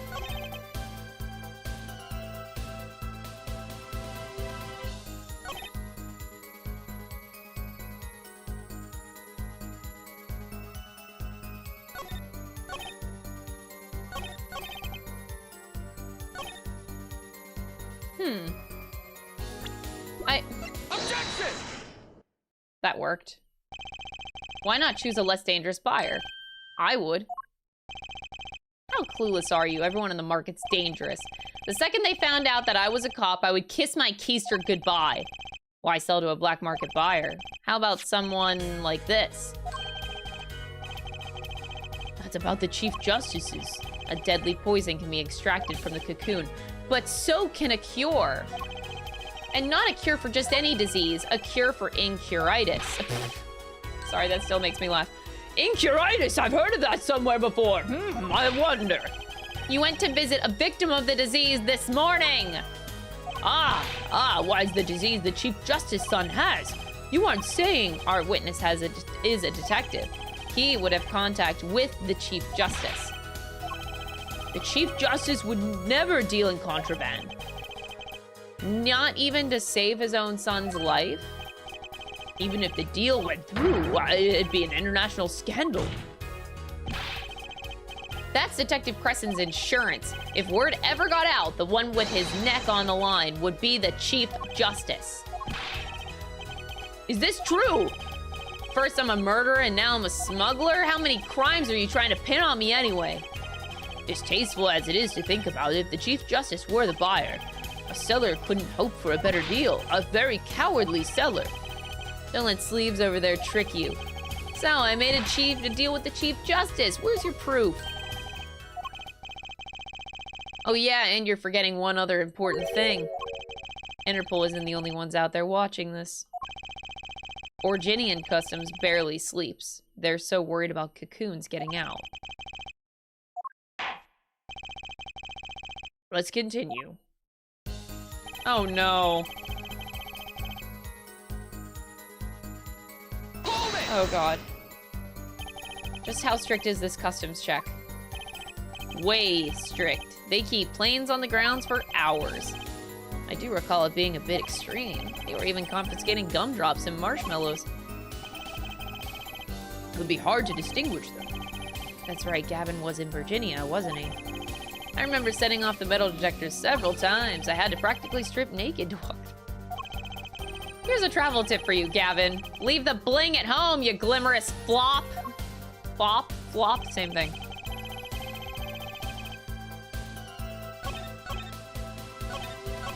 Cocoon possession will get you arrested on the spot and then sentenced to death. Oh boy. Hold it! That's pretty extreme! Virginia has this rep in an idyllic, laid-back place. Truth is, they're beyond hardcore with security. The Republic of Virginia is a peaceful, pleasant country, so this level of security shows us how truly concerned they are about these cocoons. That's the situation. Hey man, if there's a way to get cocoons out there, I'd sure like to know. Hold it! You're in a position to know quite a bit about smuggling. Yeah, I need to know for work, sure. But all we get are reports on the failed smuggling ops. Not exactly something you want to go copying. But if you want, I can tell you a few of them. Maybe you'll succeed and get rich. I would be interested in hearing purely from a legal perspective, of course. I weep for our judicial system. The replica has to be the key to his motive.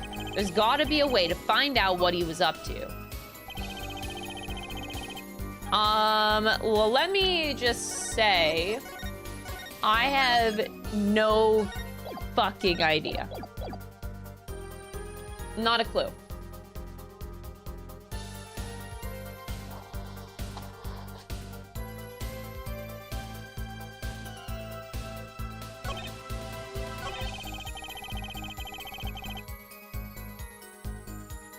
Yeah, but okay, so the egg wouldn't have gotten through if this was the case, right?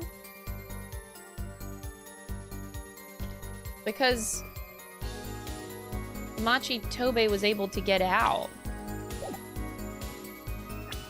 with it.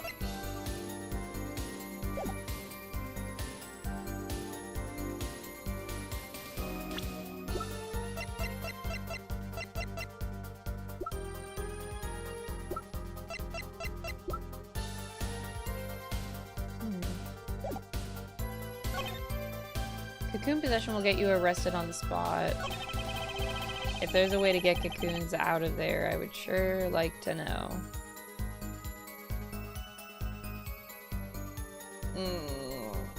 I got nothing, really.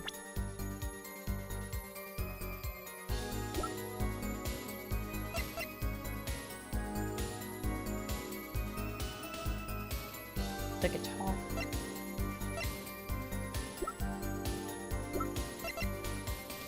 They search people.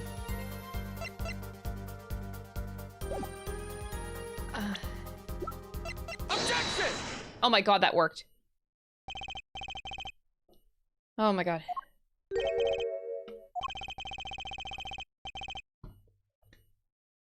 One way to get something out of the country, no checks.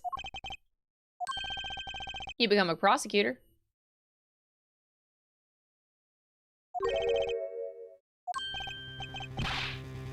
Sweating, bro.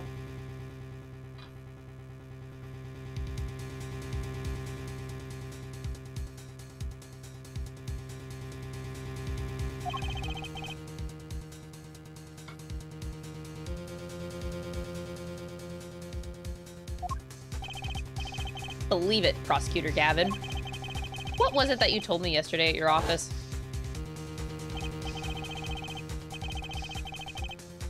It was a beautiful instrument. It was played lovingly for many years. A guitar befitting a woman like Lamoire.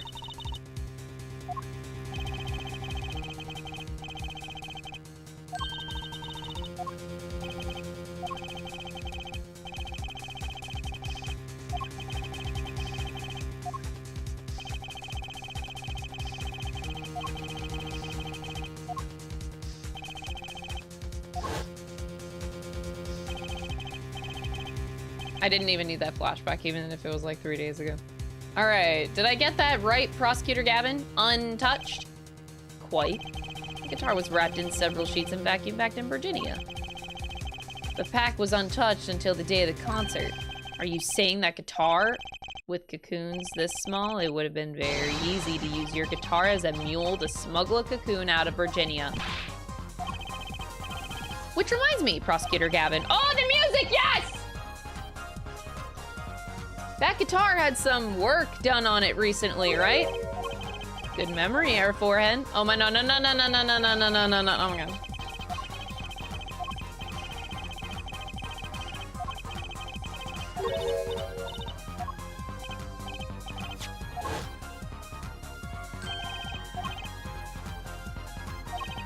Consider this, if you will. What if that igniter wasn't the only thing that was attached inside your guitar? He means this, of course.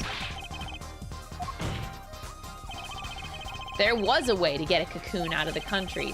They could use picky Prosecutor Gavin's privileged guitar as a mule. And who better to do that than someone with access, like a member of the band? York! Order! So the igniter was placed in there for a clear reason, it seems. It was a safety precaution. Air Forehead, at last it all comes together. Every strange thing that happened that day, care to review? Maestro, the gentle sounds of Lamoire's ballad, if you please.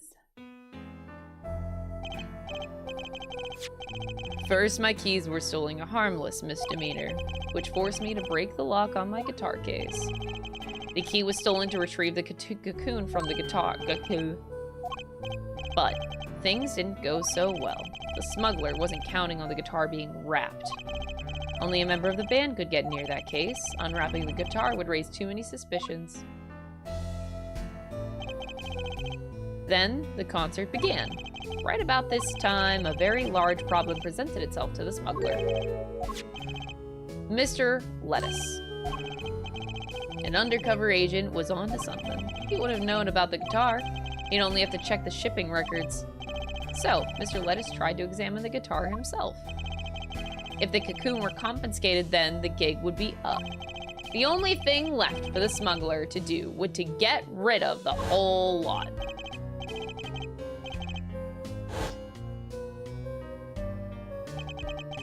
The guitar burst into flames and the cocoon was lost. And then Mr. Lettuce died, with Lamoire there to witness it. There's your case.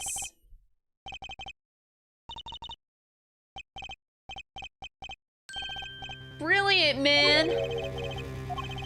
I gotta know, you make all that up on the fly? For a made-up story, it makes a great deal of sense, Daryan. The Republic of Virginia? Sorry, man, but I haven't even been there. True, you haven't. How'd I hide the cocoon in the first place, huh? It's not so hard to imagine. You had help, a Virginian accomplice. That's all. That you had an accomplice was clear from the start. The voice Lamoire heard proves it. You made this transmission from backstage, while your co-conspirator was on stage. This is it, the coup de grace. Honestly, didn't see this coming. No. And for once, I know what I'm doing. There's only one person who could have helped him.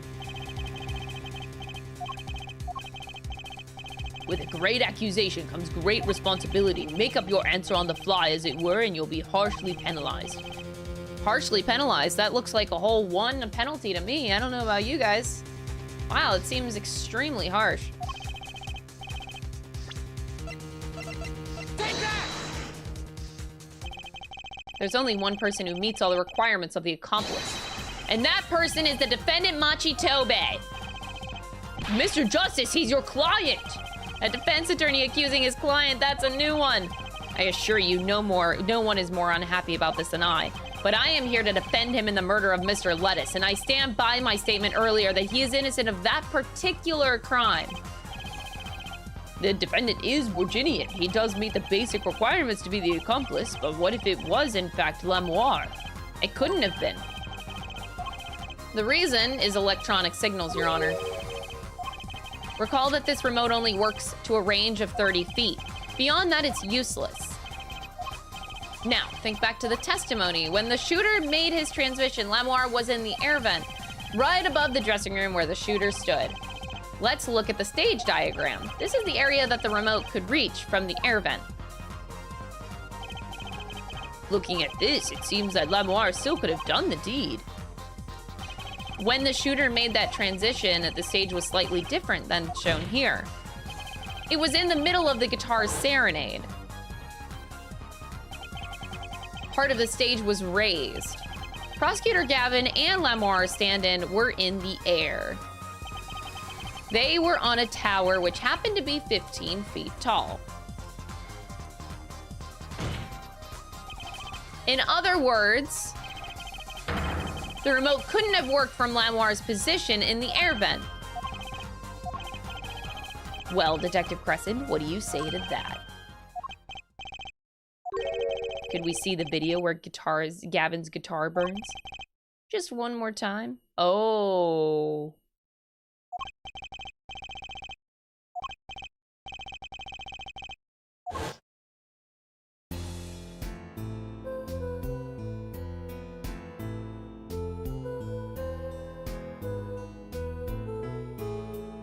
Oh no. One more time.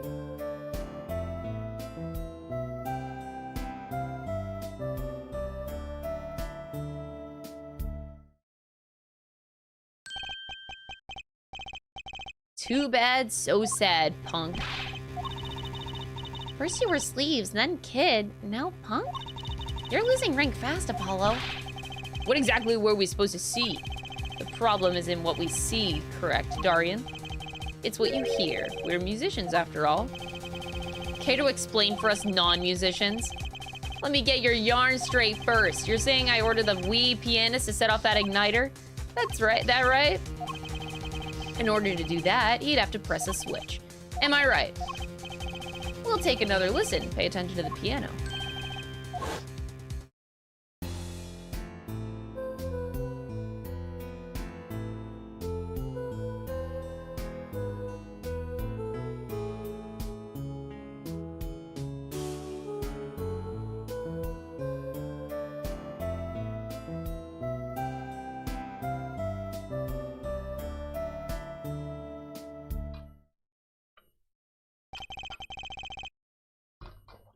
What seems to be the problem? The piano sounded just fine. And that's the problem, man. You still don't get it? How's he supposed to hit that switch if he's playing? You've got Miss Diva, the guitar, the bass, the piano, and the drums. The only one with her hands free was the diva. According to you, she couldn't have couldn't have been the accomplice, could she? Your accomplice would have a hard time helping out if they couldn't even press the switch.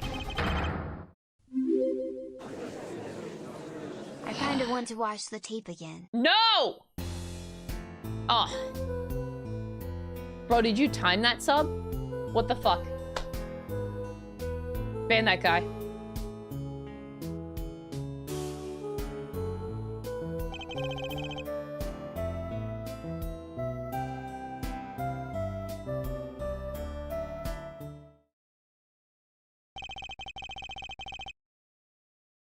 Mods!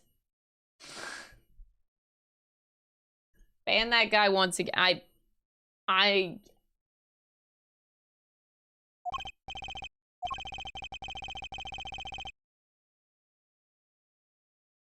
The piano does seem to be playing when the guitar catches fire. It's okay, we all make mistakes sometimes. Apollo, were you wrong? I can't be wrong. Everything makes perfect sense. How could it all just... Strange.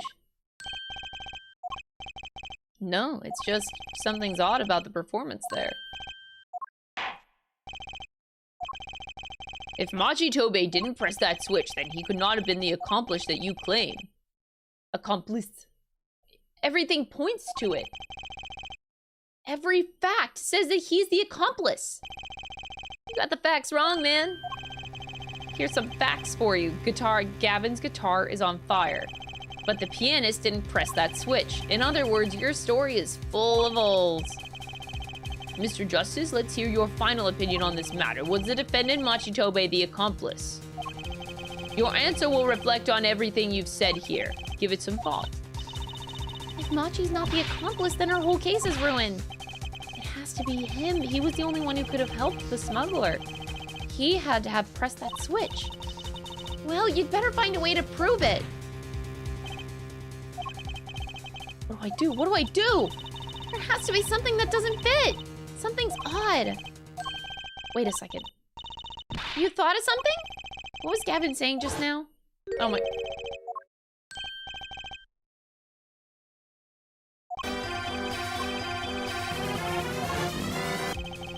It's not much to go on, but it's all I've got. What exactly did he hear that was odd? Have you come up with something, Mr. Justice? May I remind you that everything rests on this. Can you prove that Machitobe pressed the switch? Yes.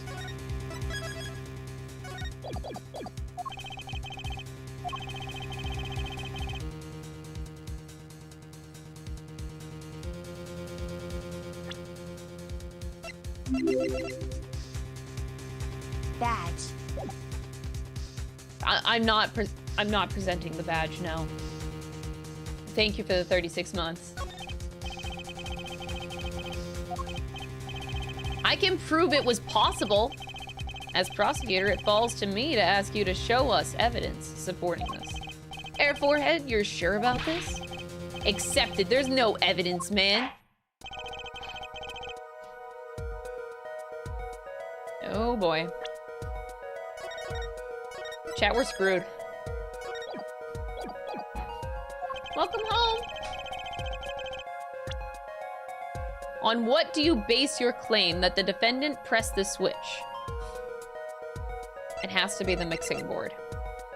If it's not, I have to show my badge. Take that!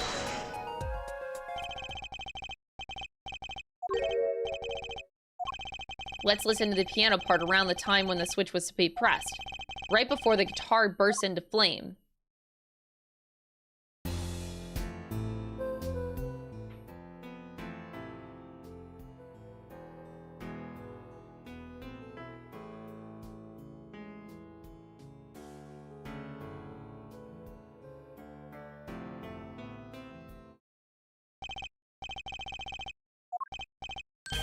Doesn't it sound kind of simple?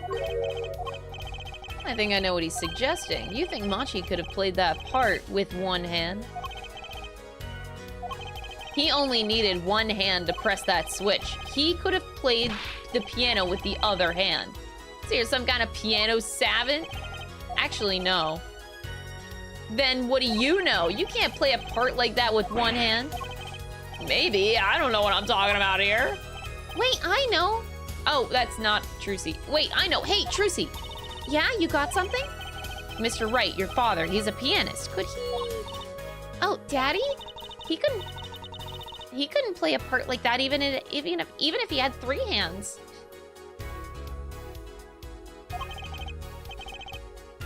So sorry, so sad for you.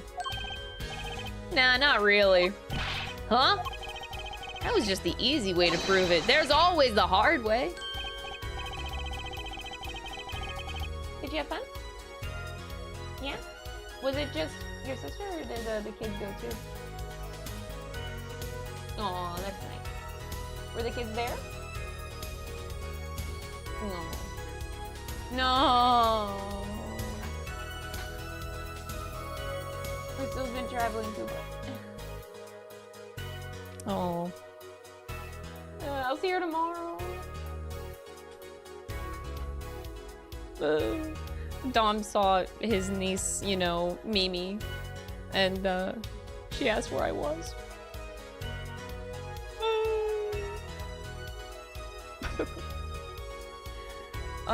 Man, how are you gonna prove whether he played it with one hand or two? You can't. I admit it would be rather difficult to prove, but it's highly likely that he was playing with one hand. How do you know that? The clue is what Prosecutor Gavin described as sounding odd. What sounded odd? I'll bet we could tell by listening to a certain part of the song, oh boy. No, no way. Well, it seems that we've come to the moment of truth at last. Let's hear what Mr. Justice has to say for himself. Show us the part that proves the defendant was playing with one... Oh my god. This is real. I have to do this? They love this mixing board.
Oh boy.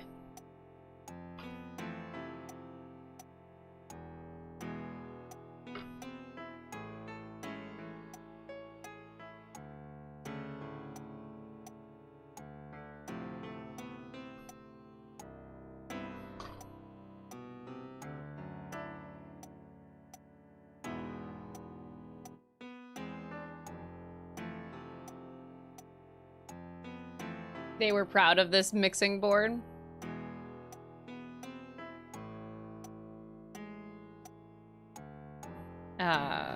Take that! I'm afraid I don't hear it. What's your opinion as an artist, Prosecutor Gavin? It's a beautiful song, and the lyrics are outstanding. Wait, so what was the odd thing that Gavin heard? The switch was pressed in the first half of the second verse, right? I just need to find a place to compare to that. Oh. If you'll give me one more chance, I think I can find it.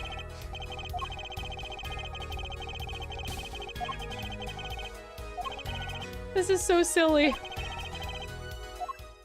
Okay.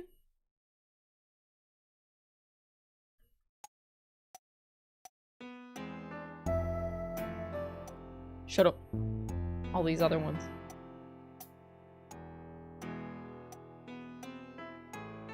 No penalty.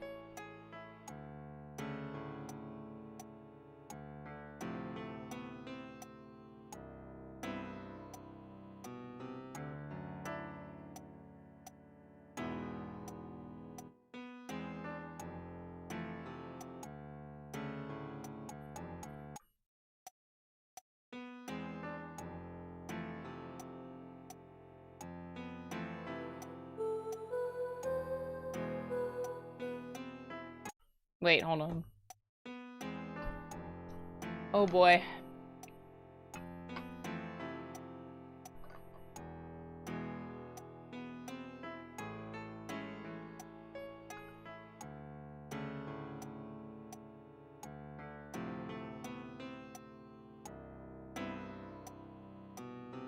Take that! No? Oh. The music comes back on just for that little bam bam bam bam bam bam bam bam bam.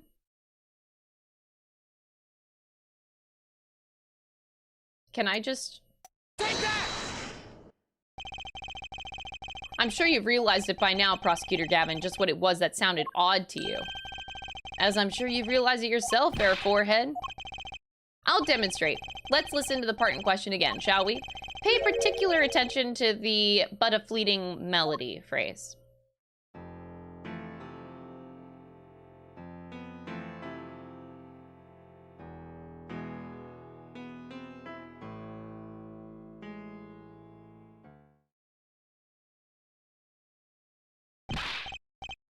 Man, how many times do we gotta listen to the same thing? You're right. You're right, enough of that. Let's listen to another section, shall we? What? The guitar bursts into flame at the end of the second verse. Let's listen to the same spot in the first verse. Pay attention to the "Oh, that night in your embrace."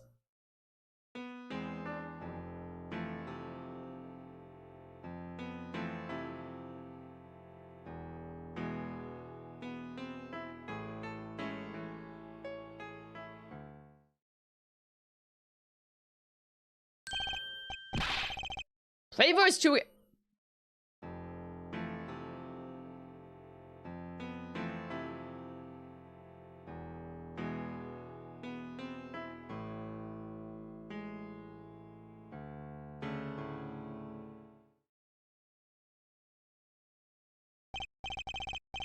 They feel the same, true, but they're clearly very different. Well put, Your Honor. The phrase in verse 2 is quite simple, but the same phrase in verse 1 is high and low notes. You'd have to use 2 hands to play that for sure. What's that prove? You would think you'd know that by now. This is why I hate dealing with amateurs, man. So the 2 verses had different arrangements. Happens all the time. Not this time, Daryan. There's no point in changing an arrangement if you can't hear it clearly. And that wasn't the point. I had him play specifically so that the piano would stay in the background. That was what I noticed. Why should the same phrase sound slightly different? I asked myself. Now ask yourselves why Machi changed how he played, and there's only one answer. He needed a free hand in order to press the switch.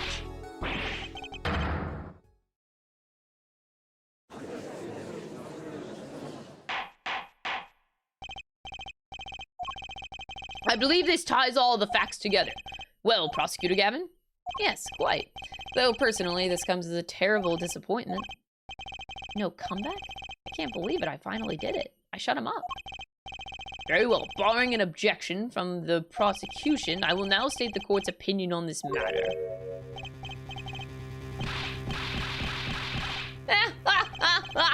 Good show, Sleeves. No, great show. It's not over? I don't like it when he looks so happy. You tell him, Gavin. Tell him what's so disappointing. Personally, I'm terribly disappointed in you, Air Forehead.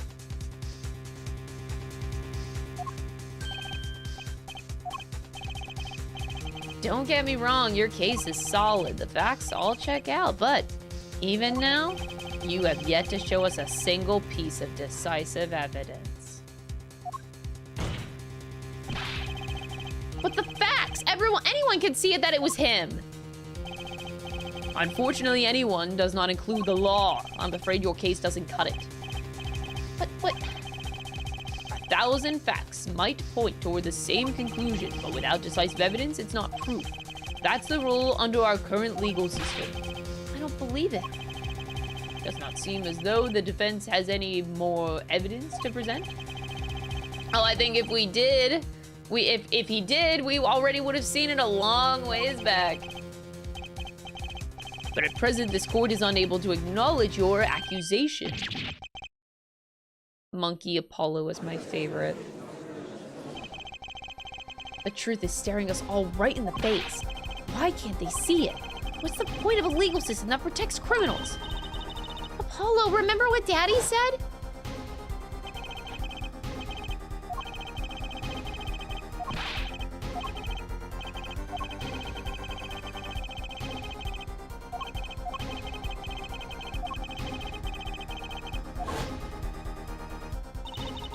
I wonder what he meant by every man's igniter.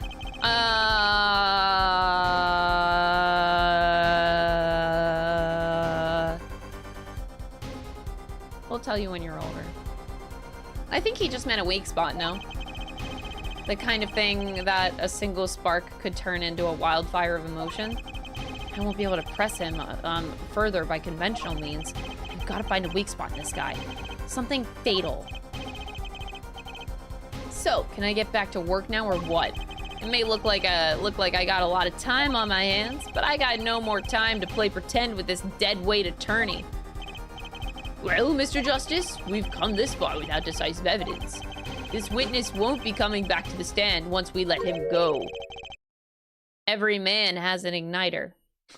He just said it out loud. Did he think that sounded cool? Huh? Didn't you just say the better the guitar, the brighter it burns, Prosecutor Gavin?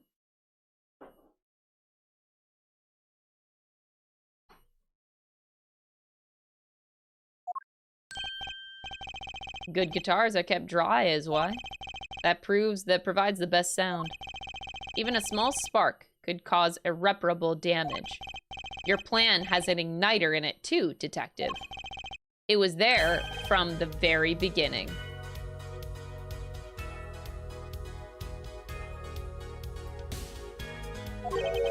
What? Fighting time, Justice, if you blow this one. He'll be out of your hands for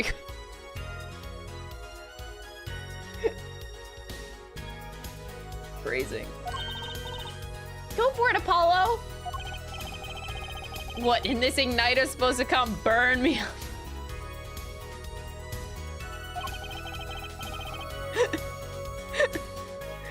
That's almost poetic there, Mr. Attorney. You're right, it is. Wow, he gets it too. Man, All the better, I'm rather fond of poetry, and I intend to hear this one through to the very end. Air Forehead, you are accusing this man, Daryan Crescent, of 2 crimes. The murder of Mr. Lettuce and the smuggling of a Borginian cocoon. This is your last chance to prove your case. This trial has already run on far too long. Mr. Justice, this will be my last warning.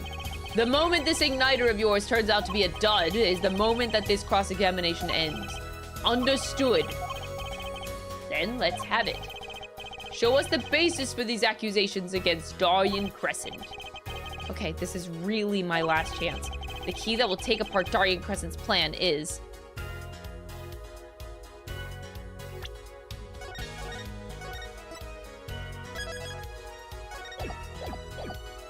I'm gonna call a witness?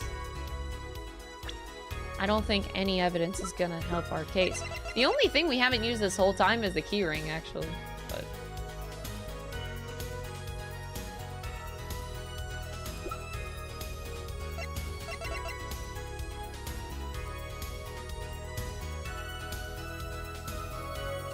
Oh.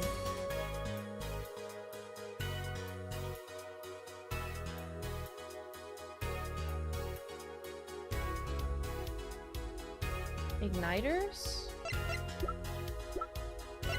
Actually, I was gonna say call a witness and maybe present, and maybe make Machitobe admit it. But I don't know if that actually would help. I don't know. I could see this going in both directions. Like, present maybe those things that I thought, and then... Pikes Peak Audio tipped $5. Your Honor, the defense is totally a dork. He is. Team Buster tipped $5. Blow him hair forehead. Bro, I hate this. What are you doing? Thank you both for the $5 super chat donations. I hate it here. I'm gonna...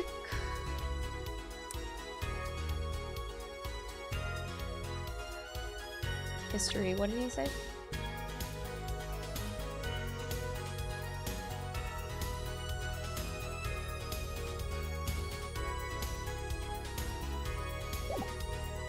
Alright, based off of what Apollo said,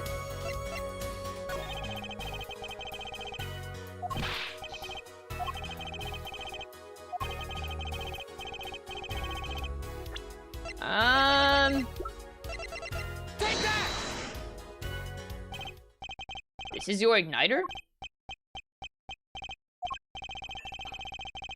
Exactly how am I supposed to react to that?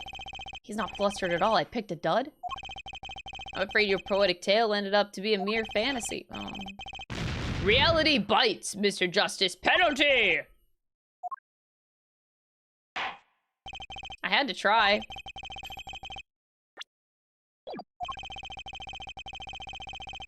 They seem to go in that direction. They keep on talking about the igniter.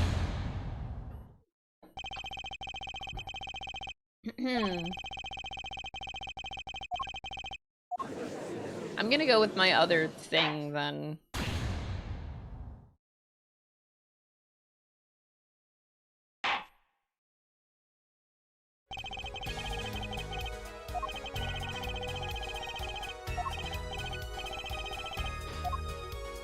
Okay.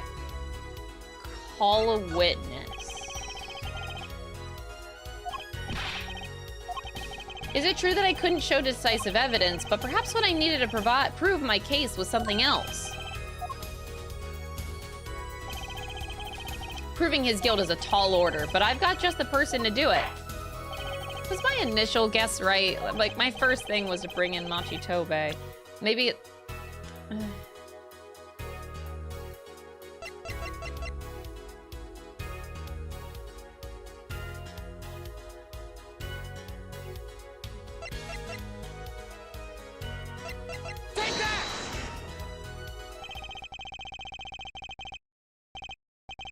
is the defendant Machitobe. I should have went with my gut, man. Machi Tobe was an accomplice to the Cocoon smuggling plot. Without him, Daryan Crescent could not have gotten the Cocoon.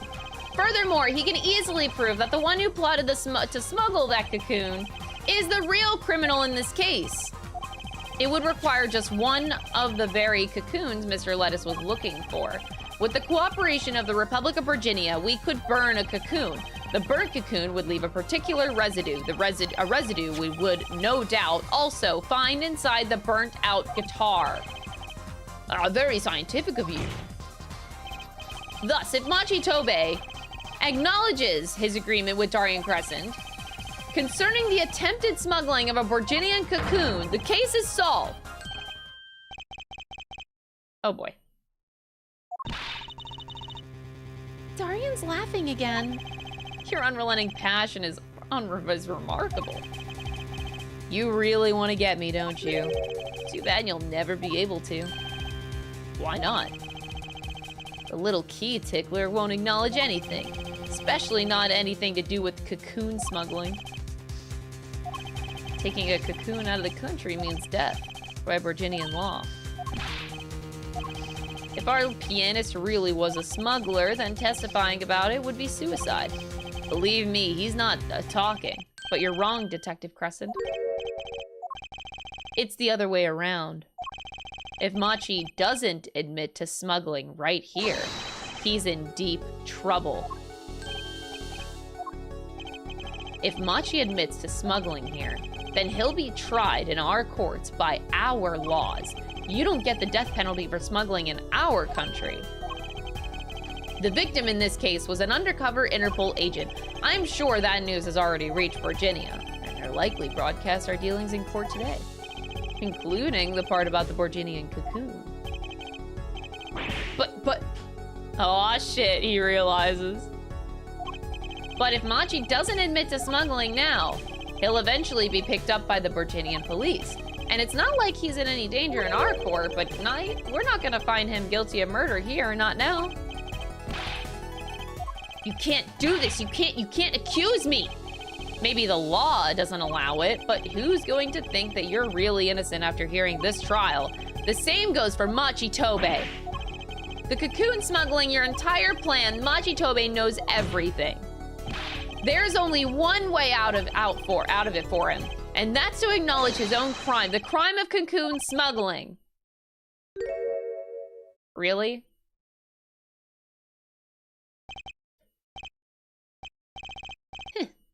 Don't worry there. I'll get you out of the country.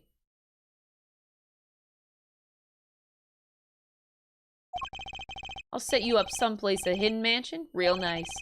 You want a house made out of cookies? Or no, a house made out of pianos? Come on.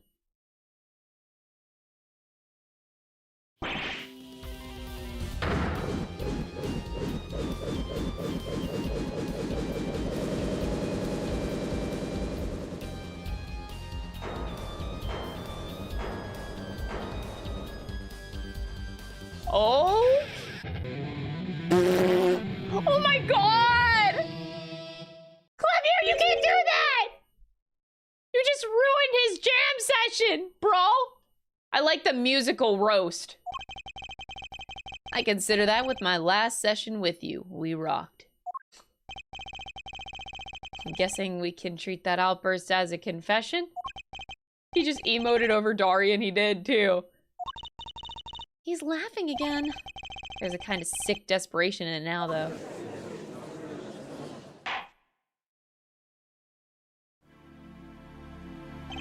Well, have you been listening to today's trial? Yes. And you'll talk. You'll tell this court everything. I didn't want it to turn out this way, but I'm not the kind of lawyer that can overlook a crime. Today's trial was all for your benefit, you know? I see no reason why you should hesitate now. I knew. From beginning, I knew. Machi. Situation I cannot explain, but money I needed. Much, very much money.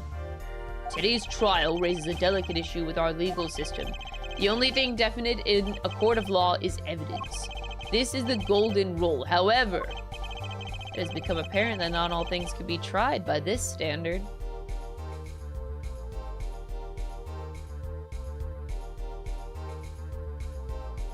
how do you change that? What is Phoenix, like, trying to do about that? Like, how do you even go about changing?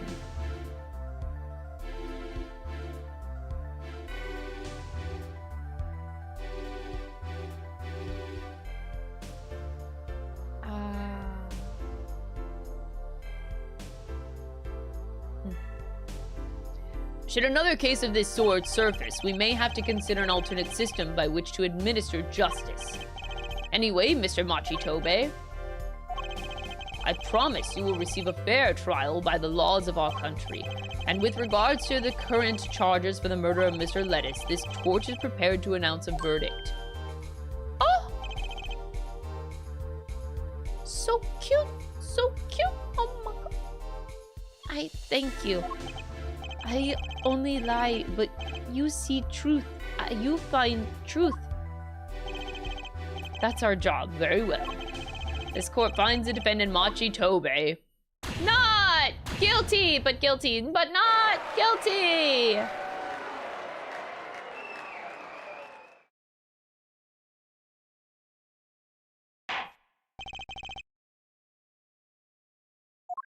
Court is adjourned.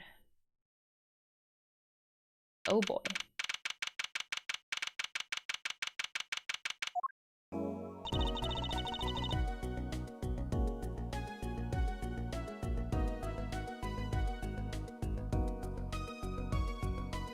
What is Phoenix doing? I wonder what'll happen to Machi. Well, he did smuggle a cocoon out of Virginia. I guess there'll be another trial here. All's well that ends well. What are you doing? Daddy! I owe you both my thanks. L'amour? My, is something wrong? I'm sorry, Machi was your partner on stage, your friend. Yes, I thought of him as my own son. Even now I do. Yet, something got a hold of him, something evil, I see that. And he must pay for what he has done.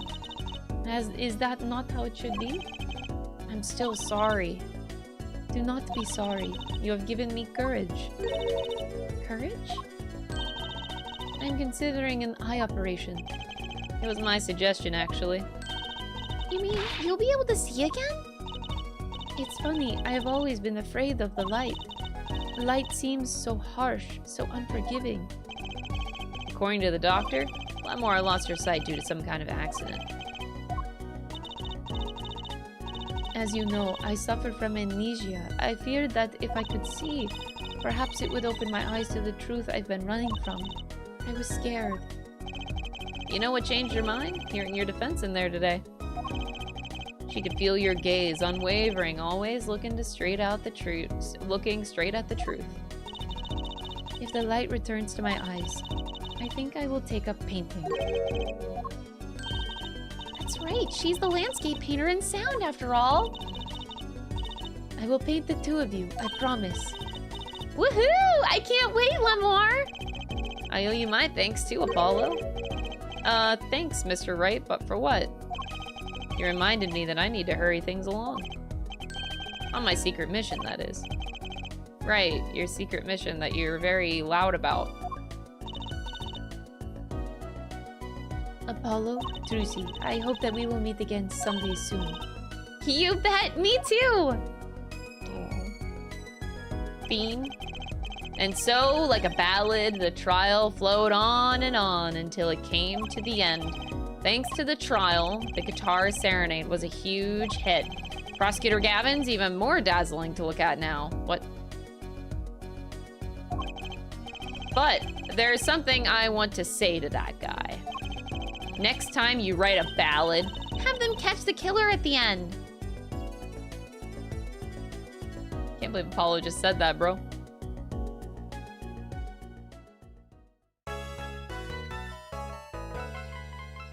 All right, so now we start case 4. Oh boy, I'm a little bit nervous. I do want to take a quick bathroom break. Give me like a 1 minute, okay? I'll be right back.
I'm gonna stand.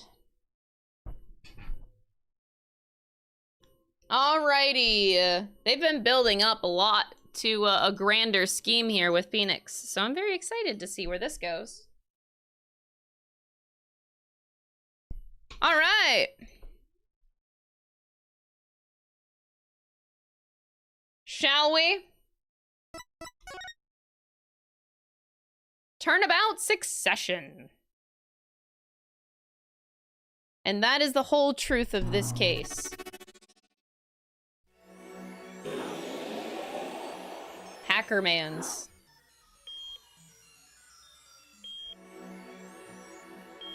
Oh, should I get my heart rate monitors on? Oh shit, somebody died. In order to understand it myself, I had to know the story of these last 7 long years.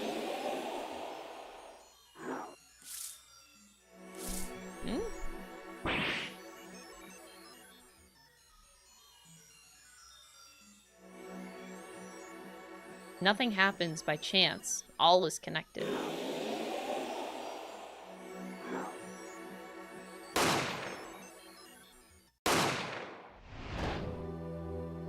Whoa. Huh? And now, you stand ready to begin the final chapter of this story.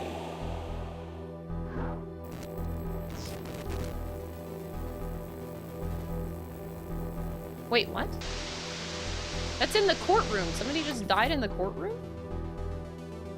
Will the defendant be found guilty or innocent? The decision is yours. Woo! Gavin jump scare. This fucker. He scares me.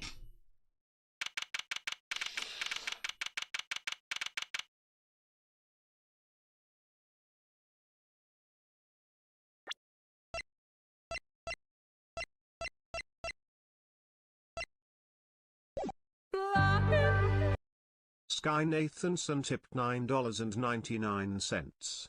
Before we go to case 4, can we watch the tape again in? Watch the tape again. Ban that guy! You guys hate me so much, I swear. Wow. Thank you for the $10 super chat donation. But you're banned. That's it.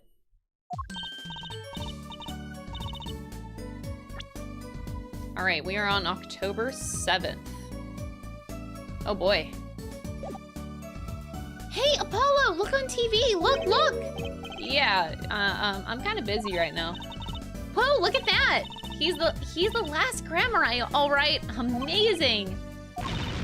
Apollo, you should be watching this. Ow, ow, ow, ow, ow. What? I was writing about our last case in my journal. Players are supposed to write things in records, Apollo, not journals. And why now? That case was 3 months ago.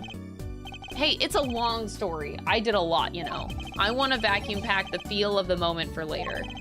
Right now, I'm wowing the crowd by figuring out how Lamoire disappeared. That's right, Uncle Valent did that illusion too. But you're missing him on TV right now. I was just getting to the good part.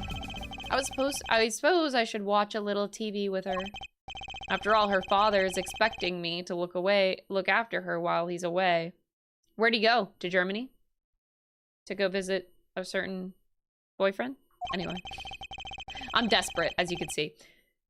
What you're now seeing is a rehearsal from the greatest magic show on Earth, happening right here at our very own Sunshine Coliseum. The Sunshine Coliseum? Hey, that's where the Gavinners concert was. Only 3 more days until miracles happen here, right before your unbelieving eyes.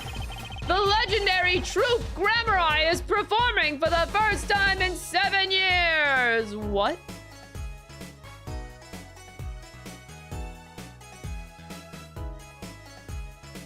Wait, I thought that Trucy's dad was dead or something. He's alive? Wait, I'm confused. Huh? I thought I could have sworn they said that he died 7 years ago. That's gonna be great. I'm so there. You and Daddy are coming too. The legendary Grammar as if Trucy's real father was still alive. Wait, so yeah, what? He'd be on that stage performing miracles. So somebody is posing as her dad? I've got the tickets and everything. Here's yours, Apollo. Oh. 70 bucks! I guess that makes sense. That's actually a pretty good price. Ah, you're here. Working hard or hardly working? Hey, how have you been? Hi there, stranger. Not exactly the kind of greeting I'd want to hear from my own kid. Though, he has been gone a long time. How goes it, Trucy? Here, I got a present for you. Yay, pudding! I love pudding. Oh, it's farm fresh. And not just one pudding, but 3 whole cups. I'll have to pace myself. Well, I'm beat. That's right, Daddy. You're on a top secret mission. You've got to take it easy with the secrets, you know. How right you are. So, you still can't tell us what your mission is? Maybe it's time. It has something to do with you, anyway. Huh? With me? Oh, maybe you're getting a top secret mission, too. Maybe you could be one of those guys. A spy. Can't I just be a defense attorney? To be honest, telling you about the mission was my whole reason for coming here today. Oh boy.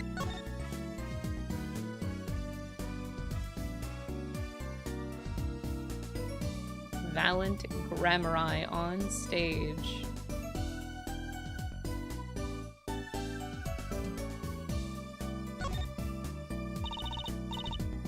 Are you ready, Apollo? Ready for what? For the Truth Grammari Grand Magic Show. It's not like I'm getting up on stage or anything. What are you talking about, Apollo? You can't enjoy magic if you're not a part of what's going up on stage. I'll lend you my spare costume if you need one. Huh? You mean I can't go in this? No. Doesn't get more straightforward than that.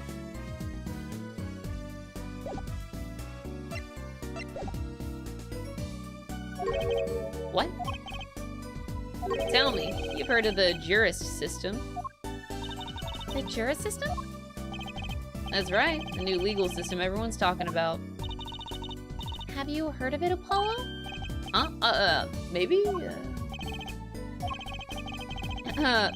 Maybe not as many people are talking about it as I thought. The jurist system. Bro, what you on about? Wait, hold on, before that, how's Charlie doing?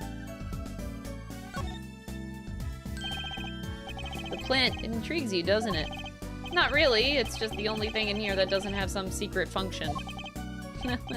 No secrets, but lots of memories. Aww. And a name too, wanna hear it? Not really. His name is Charlie, if you were curious. Really, I wasn't. Wait, now that Phoenix is here... I can't believe you're using this cutting a person apart box as shelf space. I used that trick on stage the other night. Imagine my surprise when I pulled out one of my shirts out of the box. You should really examine your props before the show. That hat, is that a spare? Looks exactly like the one you always wear. That's the first rule of a professional. Be prepared. You know, I put it on the other day, and this strange white substance fell all over me. It was like magic. Or like fingerprint powder. That magician in the photo, is that your... My real daddy, yup. Zach Grammari. He disappeared whenever I was little. I hung that up there so I wouldn't forget what he looked like. Wait, disappeared? I thought died. Oh god, this is another Misty Face situation. Oh my god, he's gonna possess a gun on stage, and oh no.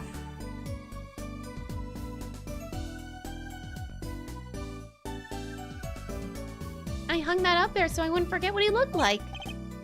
I see. She's smiling, but I'll bet that smile doesn't go very deep. No one's practicing the piano, as usual.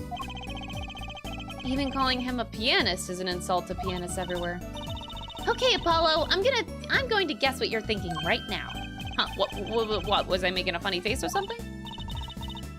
I'm so hungry. I'm right? Of course I am. There's no of course about it. You guessed wrong.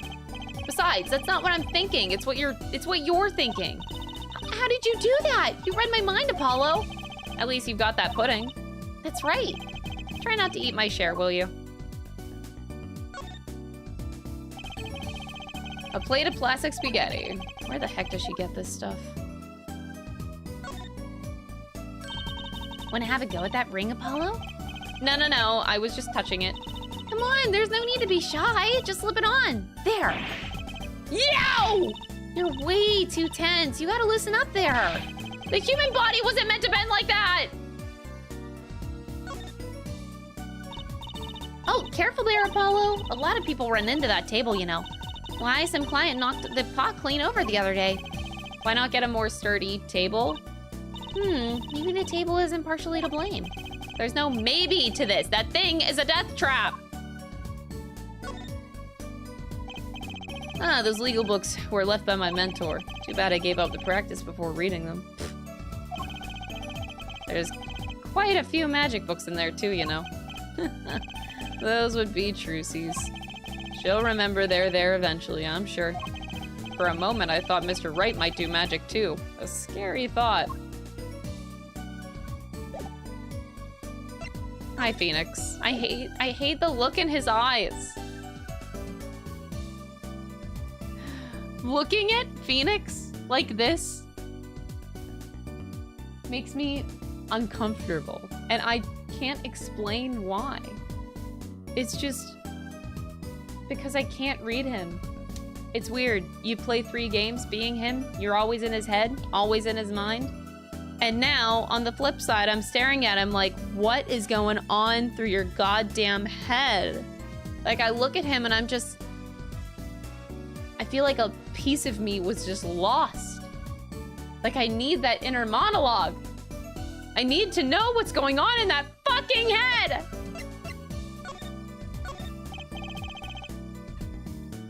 Ah, presenting, are we? I did my fair share of that back in the day. Showed my attorney's badge a lot, too. You may look cool and calm now, but you should have seen him before.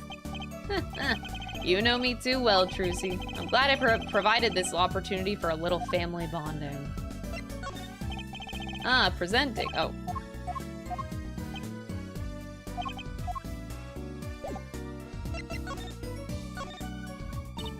So, Daddy, what's this jury system thing? Well, Trucy, do you know what a jury is? I've heard of it. Isn't that those people who sit in court in those old courtroom dramas? The ones who get to decide if a guy's innocent or guilty. Do you know, Apollo? Only from TV. It's 12 people chosen from the community, right? Well, they're thinking about reviving that system. They're calling the new system the jury system. No more doing whatever you like, Your Honor. Not quite that harsh. The jurors cooperate with the judge. They help analyze the case from different angles. Oh, and there will only be 6 of them under the current proposal, right?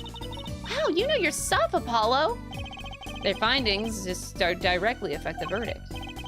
Hopefully, people will start taking these courts a little more seriously now. I feel like I'm on some kind of educational show, starring Dr. Wright. Dr. Wright has his assistant, Trucy, and mascot, Apollo, the perfect team. Mascot? What do you mean by mascot?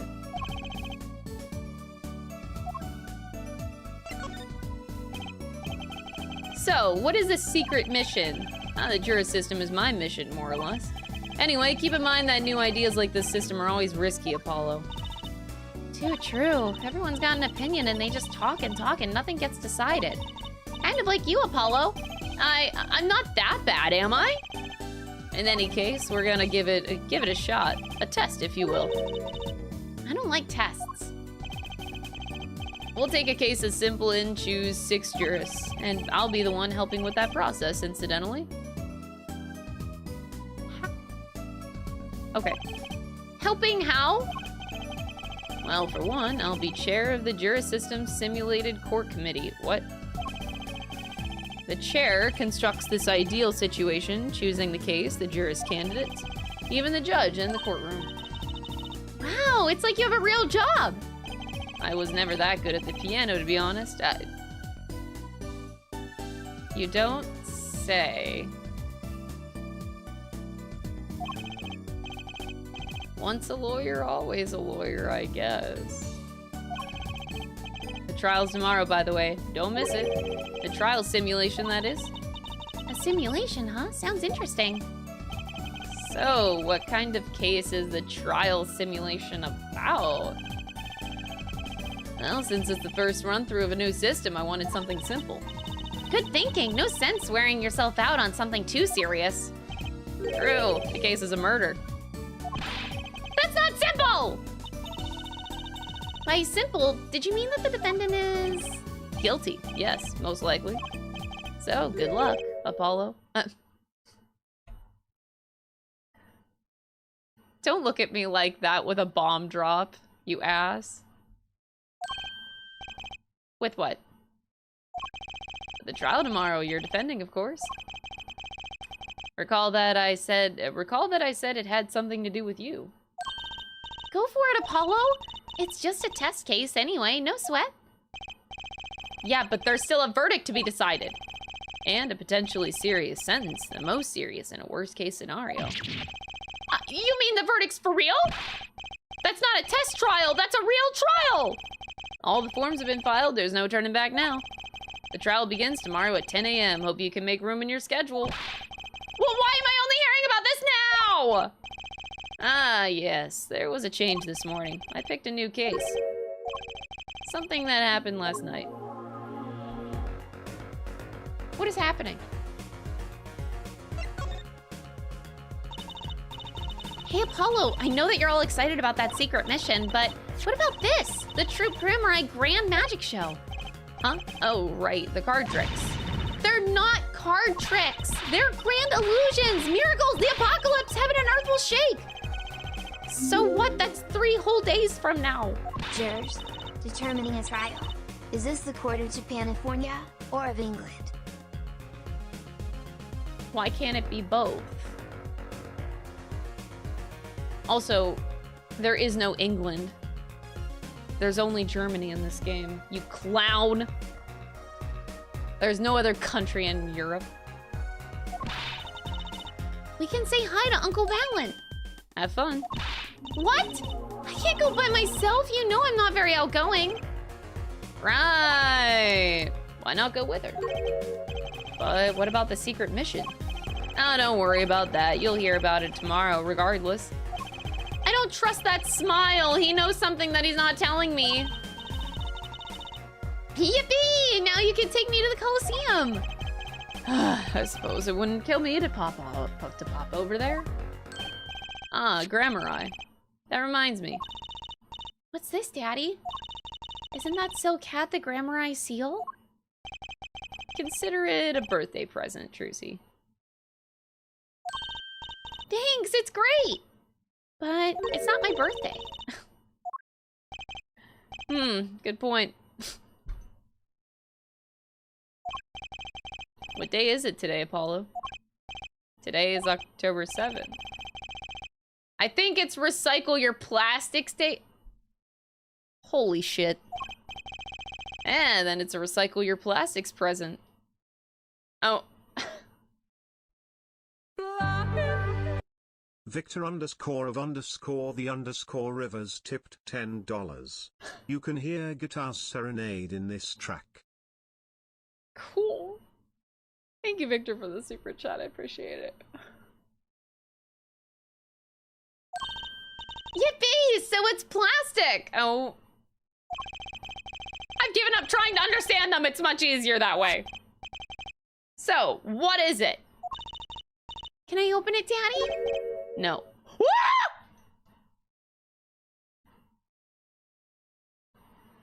Oh my god! That is actually a terrifying face! Holy shit, fuck! That's my nightmare. That's nightmare fuel. This sprite is nightmare fuel. What the fuck? I'm screenshotting that. If I ever want to scare one of my friends, I'm gonna send them this. Oh.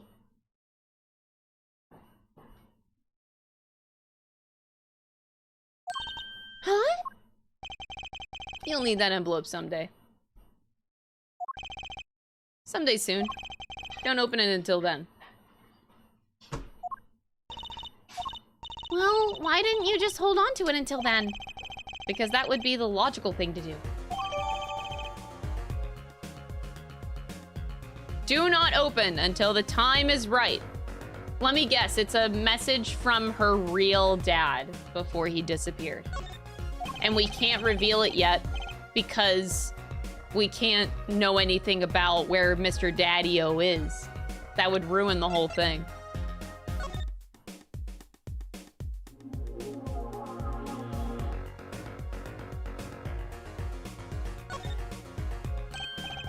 Looky here, handwritten signature. It says, I can't read it.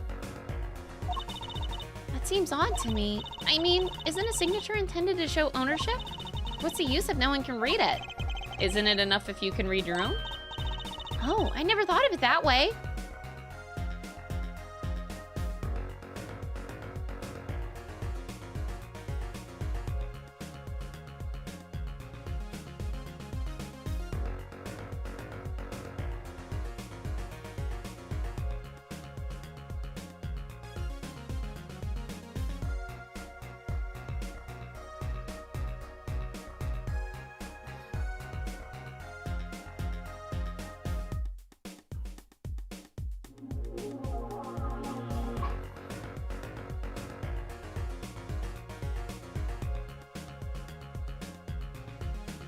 I got it.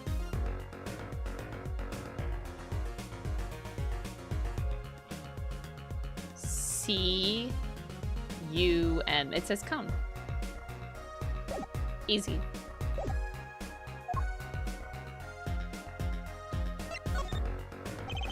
All right, so what case are you going to use?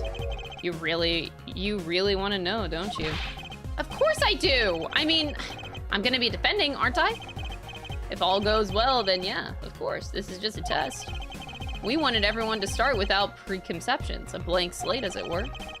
There's a difference between having a blank slate and just being totally clueless. What whose dumb idea was this anyway? It was mine. Well, mine. Committee chair, remember? Yeah, of course. You're an ass. Oh. Well, if you want to know that badly, I suppose I could give you permission to examine the scene of the crime. Good, that's better. But you can't talk to anyone involved with the case. Then how am I supposed to defend? You let me worry about the details there. Remember, I'm in charge of this trial. All of it. But you don't want it to backfire, do you? Apollo. If I'm in charge of the whole trial, that means the entire affair is my responsibility for good or for bad. I hate this face. Oh my god. No. It's like super, super serious Phoenix and I fucking hate it.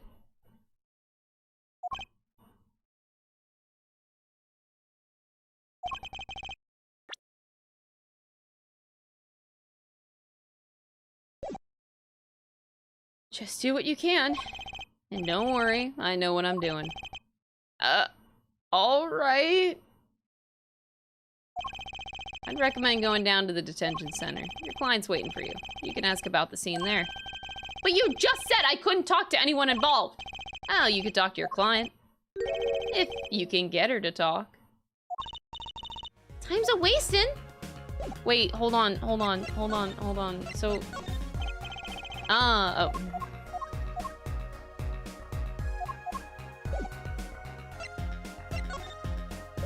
You're an ass, Phoenix, right?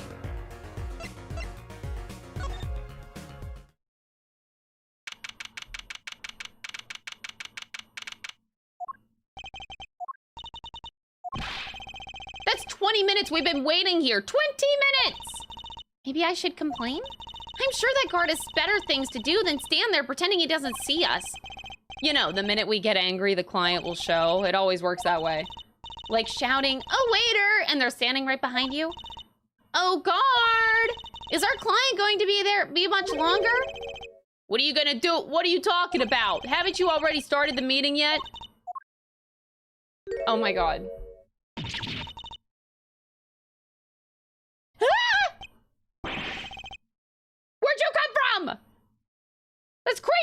Hi! Whoa. Anyway, please, have a seat. The guard is a real person, yes. I know this might come as a shock to literally everybody watching these games up until this point, but the guard is actually not a cardboard cutout. It's crazy.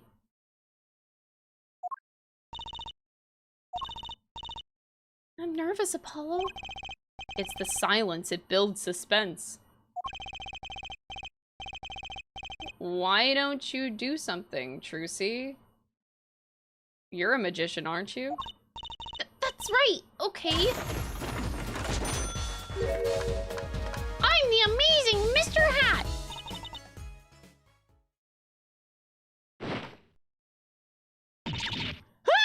She passed out! Miss Magic Underwear might have been a bit better bet. That's magic panties, Apollo! She just passed out? Hi, I have a badge. See this here? Does it ring any bells? Does anything I say ring anything?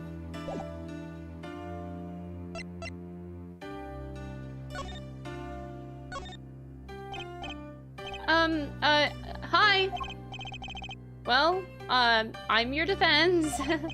I really think it has to be fate, you know? And by fate, I mean destiny. Did you know I'm good with astrology? Tell me, what's your sign? I can tell you mine if you'd like, Apollo. No, never mind. Ugh, I just got carried away there. I seem destined to get difficult clients, it seems.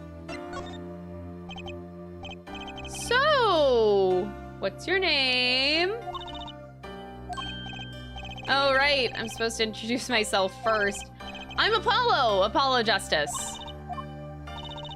And I'm Trucy Wright. I know, this is getting nowhere fast.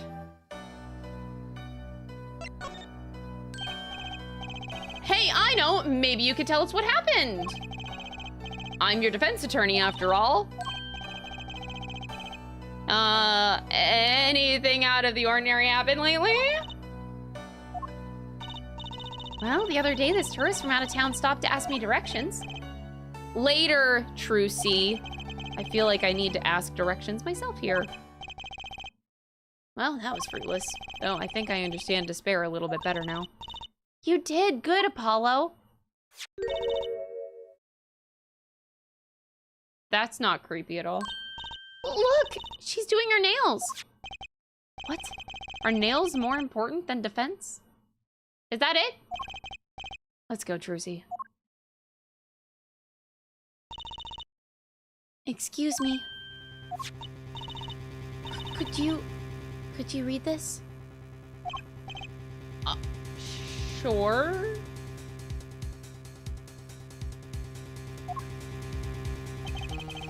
I feel like a teenager on a first date. And this is the love letter we pass from desk to desk at school. Stop looking so wistful and read it, Apollo. It's a business card with a name and an address. The name is Vera Misham?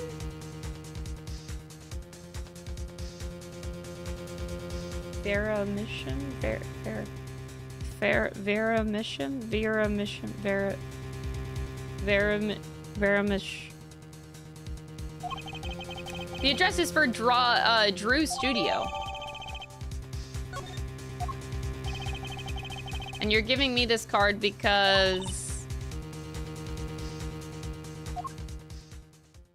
Well, the game just told me that that's her name, Vera.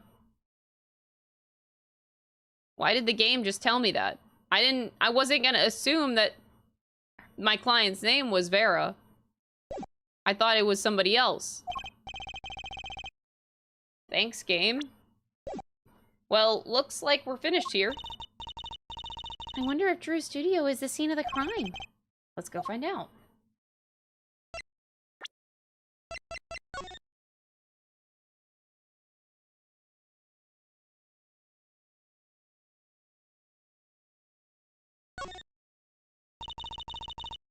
What a pretty business card. Looks like a postcard almost.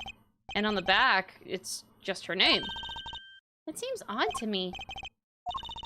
Why write your name on the front and back of the card? Why not use the space on the back for a self-portrait or a caricature? Then people would remember what you look like too. That's not a bad idea, actually. Here, give me one of your cards, Apollo. She's drawing something. Hey, my hair's not that spiky!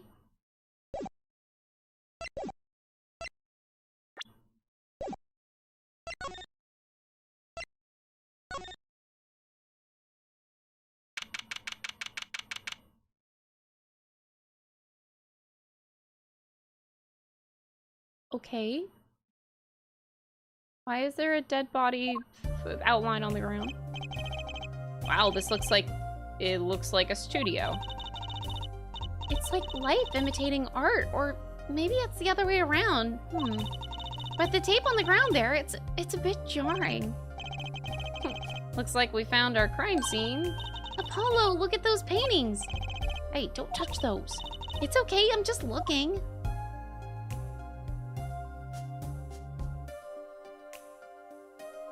Fish.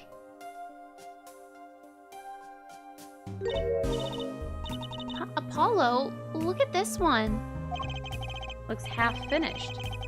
You could still see the rough sketch underneath. The rough part doesn't look like the rest of the painting at all. Yeah, good point. That is odd.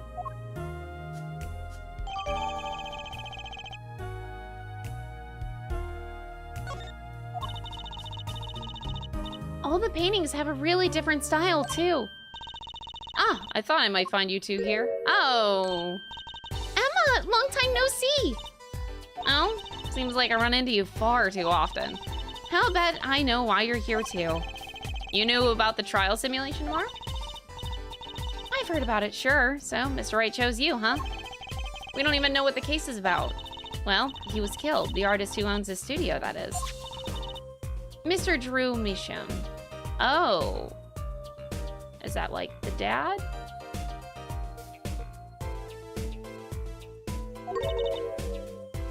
Misham? And his daughter was put under arrest. Oh, okay. Yeah, we just saw her at the detention center. It was funny though. She seemed more like a victim than the kind of person who would commit murder. You don't say. Not even by poisoning. That's how it was done, you know. Poisoning's a common way to get the job done when the murderer is a woman. Poisoning? Anyway, Mr. Wright told me you'd be coming. Feel free to take a look around. I'll just be over here, with my snack goose.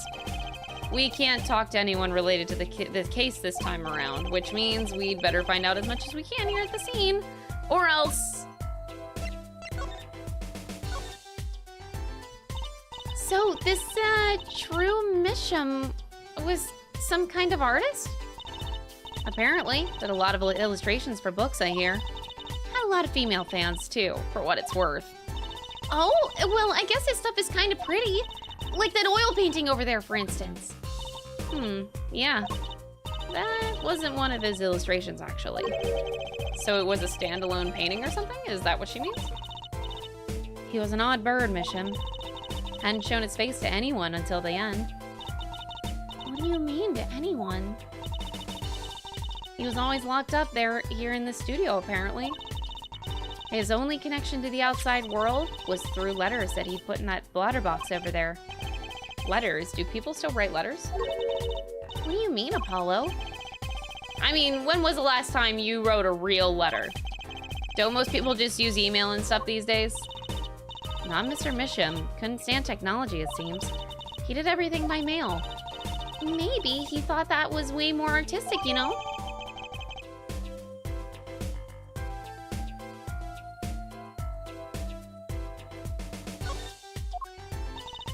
In any case, the only person besides him allowed in here was his daughter, Vera. Oh, you mean the killer? The suspect, please. We took some fingerprints, of course. The only ones found in the room were Mr. Misham's and Vera's, basically. Basically? Actually, last night, Mr. Misham gave an interview to a reporter for the first time. It happened during the interview, apparently. His first interview ever? Could you tell us a bit more about what happened the night of the murder? So, this woman, Vera, She's Mr. Misham's daughter, right? Yeah, a real sickly girl, ever since she was little. Hardly ever went outside. She did kind of give off a withdrawn sort of aura. She was homeschooled by her father, apparently. It was quite a scene when they took her to the detention center. She was screaming about how she'd die if they took her outside. That does sound like a scene. In the end, she agreed to leave if she was allowed to have her good luck charm for company. Her good luck charm?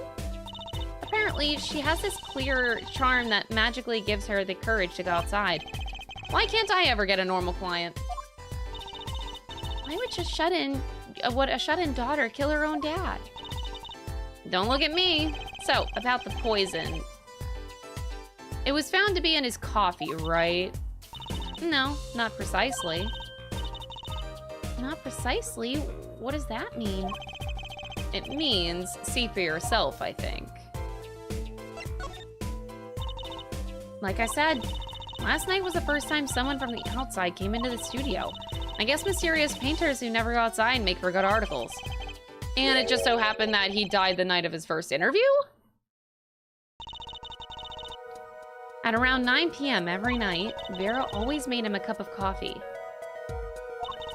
Last night, he drank his usual coffee, and he suddenly became violently ill. And died? She poisoned him on the night of his interview. Wouldn't the reporter see? He wasn't near Mr. Misham when she brought her father his coffee. He was checking out some equipment in the back of the room. Whoa, that's a... What? I thought this was an art studio, not a fucking science lab. What am I looking at?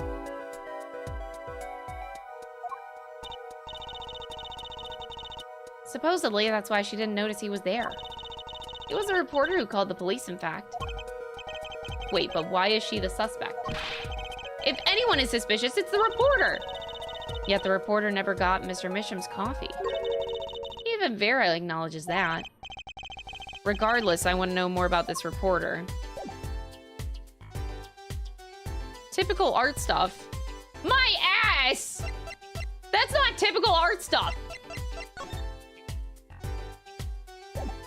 Bro, I have so many things to look at now. What the hell? All these portraits?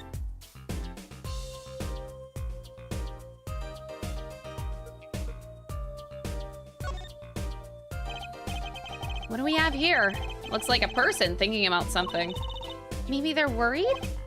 Like, what should I have for supper? A hot dog or a hamburger? Really?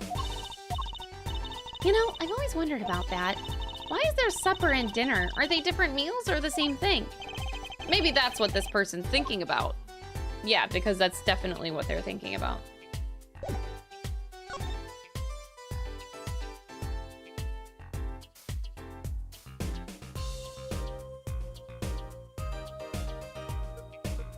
If you look at it upside down, it looks like a big booger is coming out of this, like, look at this snot coming out of its nose, and this is like a hairdo.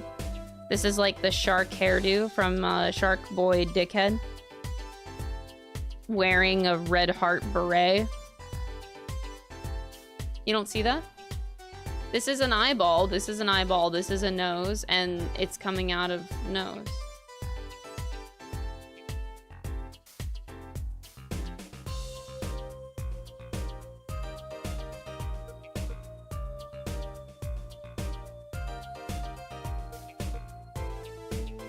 You know, you gotta look at things from every angle, chat, okay? And art, this is very abstract, so. All right, this is a very different painting.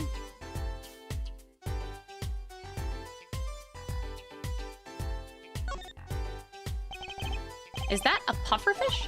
Apollo, that's clearly a porcupine fish. They're not the same thing? You know what gets me? They've got all these needles, right? But what's protecting that soft spot on the lower belly there? Nothing. You must remember to keep Trucy away from small round fish.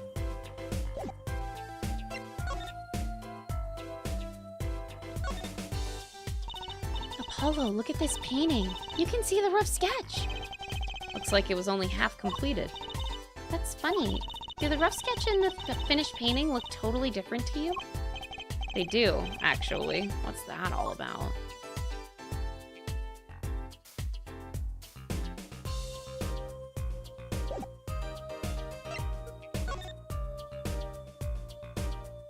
That's all I can look at?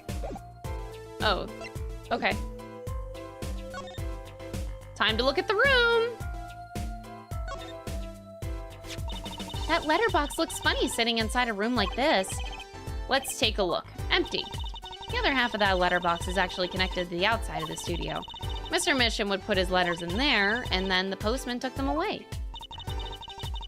Impressive that someone still writes letters in this day and age. Or wrote, rather.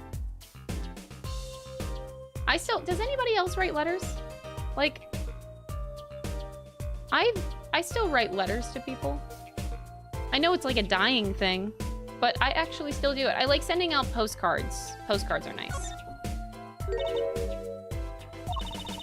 There's a painting hidden back here. Hey, you're right. What if it's embarrassing somehow and he didn't want anyone to see it? You certainly seem pleased by the possibility. It's the other one.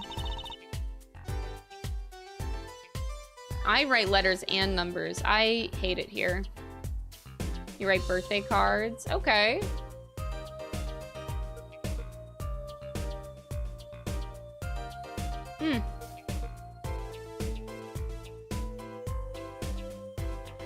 You're too shy to go to the post office? What?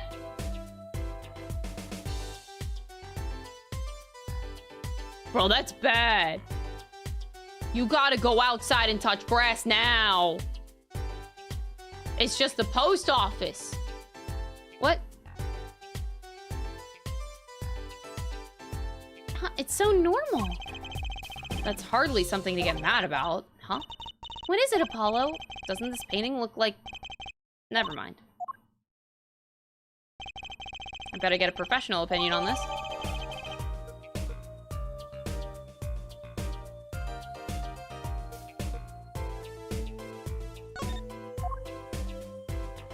Well, you're not gonna get anywhere in life if you don't go out and talk to people and do things! Get outside now!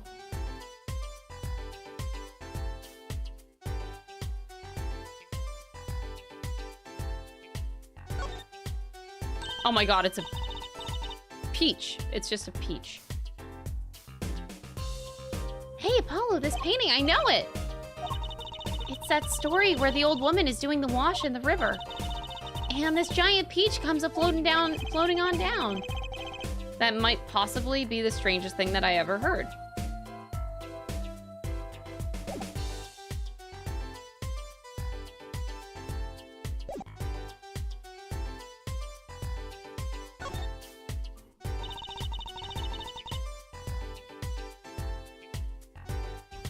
Touch grass now, Crystal 2024. You want to know what the greatest thing was from my mental health and getting over my anxiety? Going outside. With this year has helped me so much because I've had all these trips, right? I've gone to LA twice, New York, went home to Philadelphia for 2 weeks, going back to New York. I have traveled so much this year, more than I have in my entire life.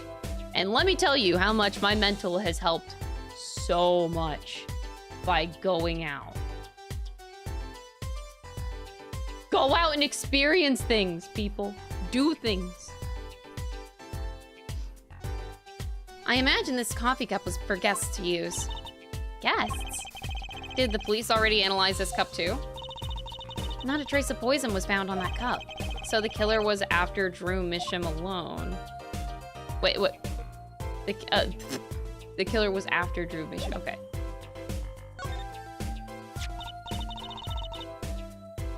Ah, that's the victim's coffee mug. Aha! So the poison was in here. This is the first time seeing a real poisoned mug of coffee. I would hope so. Poisoned coffee. Not exactly, actually. No traces of poison were found in the coffee. You'll have to figure out the rest yourself. I'm officially not on your side, after all.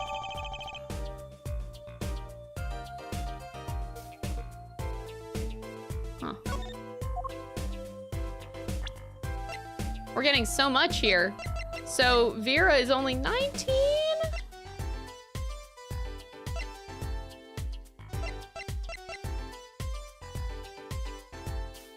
Oh.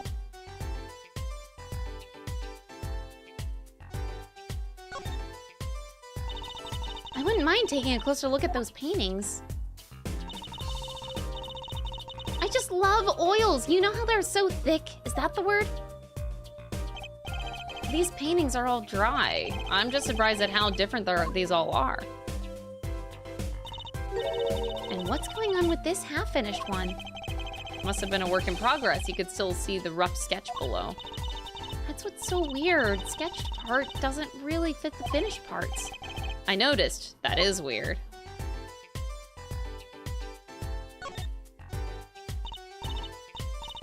Apollo! That's where the body was! That's the spot where Mr. Drew Mission passed away. He put the coffee mug to his lips, and the next moment... There's quite a bit of paint on the ground. See that half-painted painting there? He must have been working on that right up to the moment he died.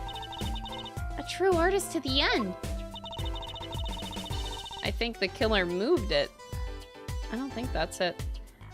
Or maybe he started it a year ago and was procrastinating.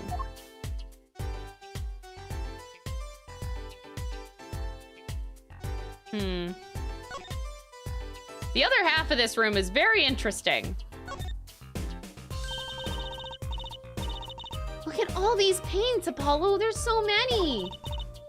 He's got like 20 kinds of red. We could repaint your suit, Apollo. How about this shade of green? That'll be enough of that, thanks. Let's take a closer look at this desk.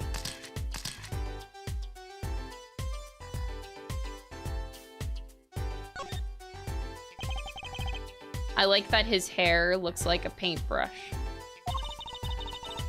And this little girl must be Vera. Yeah, they took that some years ago. They look close. A happy little family. Until you arrested his daughter. Look, I was personally against that, okay? She didn't seem very suspicious, scientifically speaking. Uh-huh, right. Oh, cute! Look at the tiny frame, Apollo. Tiny is right. That thing's barely 2 inches high. What picture would fit in that? None, apparently. It's empty. There's no glass in it either. What's it doing sitting on the desk? This is a lesson for us all. Be sure to check the size when you buy frames. I hope you got that message. Is this a journal? Wow, talk about a clue. Let's read it. What is it, Apollo? He didn't write the name of the killer, did he?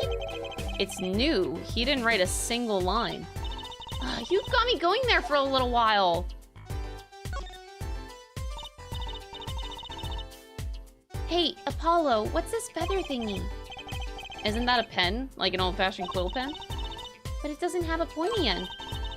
That was most likely for sweeping detritus off the desk. Wow, you sure know a lot of Emma. Bold and scientific. That's my motto. Exactly what about that was bold or scientific? Oh, but the open drawer here. This envelope has been opened and resealed. I know how to do that. You take a pot of boiling water and hold the envelope up to the steam. The glue melts and it opens. Cool, huh? Whoever did this wasn't so delicate.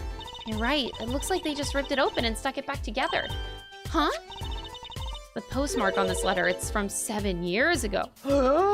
Not 7 years ago! Why would someone open a letter and then seal it again? I'd better hang on to this. Sorry. Ooh, very suspicious, very suspicious. For you, it's about interacting with friends. You can't say that going outside has actually helped me much. I severely disagree. I know that it can be different from person to person, but the more you interact with strangers, I think the better it is for your mental, in my opinion. You gotta, like, get out of your comfort zone. If you're constantly only talking to people that you know and people that are your friends, are you ever really gonna grow? Like, like, stepping outside your comfort zone is what pushes you as a person, so I just disagree. Like, your friends definitely help mental, regardless. But I think if you want to push boundaries, you gotta go outside of your friends, is my opinion. Something about the way that figure is posed, it's like pointing in a specific direction. I've seen that pose before. It's you, Apollo. See, you're making one of your flamboyant gestures. Objection! Please, I'm a professional. I wonder why it's posed like that. Coincidence? I think not.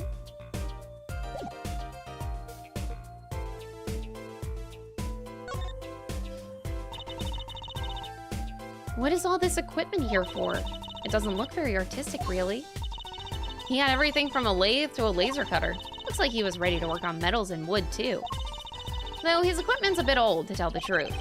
Why would a painter need all of this? From the dust, I'd say he hasn't used this stuff for years. This corner doesn't fit with the rest of the studio. Oh, do you think I could borrow this? I want to cut a quarter in half to make a trick coin. Oh my god. This is a crime scene, Trucy! But these cost like 50 bucks at the magic shop. Ask Daddy to buy it for you, or your dad's... Wait, or your daddy...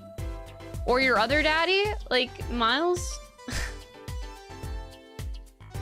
Daddy number 1, daddy number 2. Ask daddy number 2. He's got the money of the family. Is this desk for painting, Apollo? That'd be a drafting table. Dad mom? Dad mom. Something. Basically, it's a tool for making precise diagrams. Wow, painting is harder than I thought. Why would a painter need a drafting table? Was he an architect too? I have so much to look at.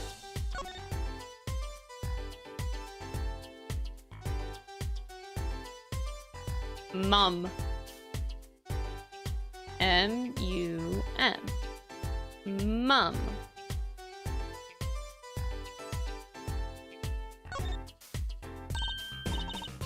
Hey, look there!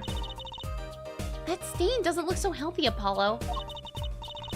That must be the Blue Mountain stuff that we've been hearing about. Something tells me that even Blue Mountain coffee isn't this blue. No, this stain is probably... better to ask Emma.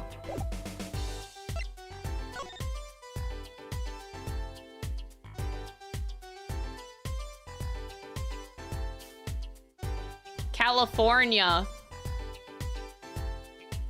Can't believe this is actually in California.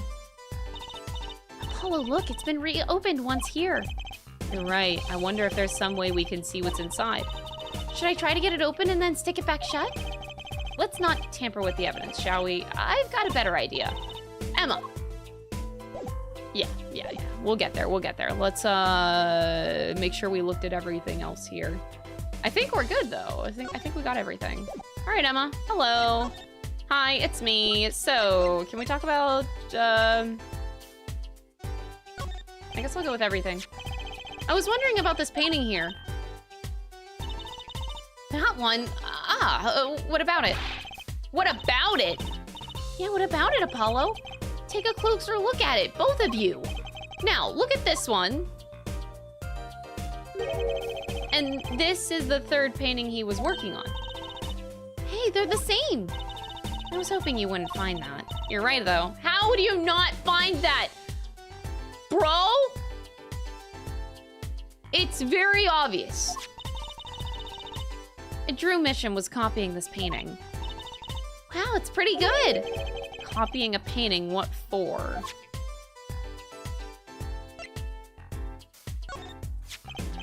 Emma, what about this mug? There's a pale blue residue on the rim. Yes, well, it's just a rumor. But I've heard that there's a kind of coffee called Blue Mountain. Oh my god. I'm pretty sure it isn't actually blue, Emma. Ah, right. Okay, you got me. That's leftover from my testing spray. Forensic science! I knew your hobby was behind this somehow, Emma. It's not a hobby.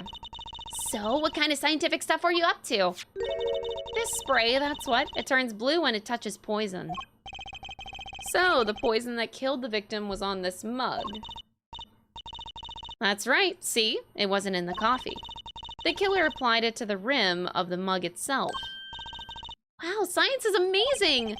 Certainly is helpful. Maybe Emma'd be willing to help us out a bit more. You should try buttering her up, Apollo. They say flattery will get you everywhere. It's certainly worth talking to her a bit more.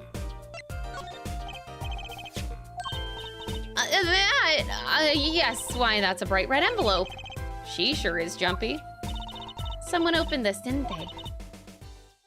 My lips are sealed. Your lips are sealed? That's a first. You mean you know what's inside the envelope? Sure. I read it after all. Ah, you mean that you were the one who ripped this open? Please, I would have steamed it open. But she did sneak a peek at it, apparently. Now that I have a powerful weapon on my side. The use of tools. Highly specialized tools for information gathering. Tools I wouldn't mind getting my hands on. You should try flattering her, Apollo. They say a little praise can open big doors. Never heard that one, but it's good advice.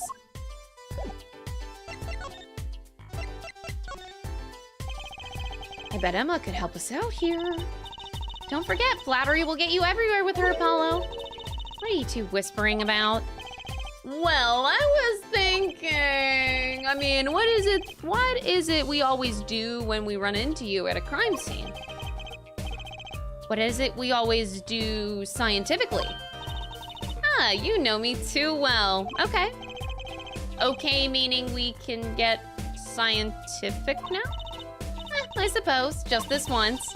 Bring me anything you find suspicious and we'll check it out. Okay, we did the buttering up. Oops, I didn't mean to... Okay. Let's think positive. I don't know if I need to look at this scientifically, but... Yeah, it definitely was easy. But hey, that's Emma for you.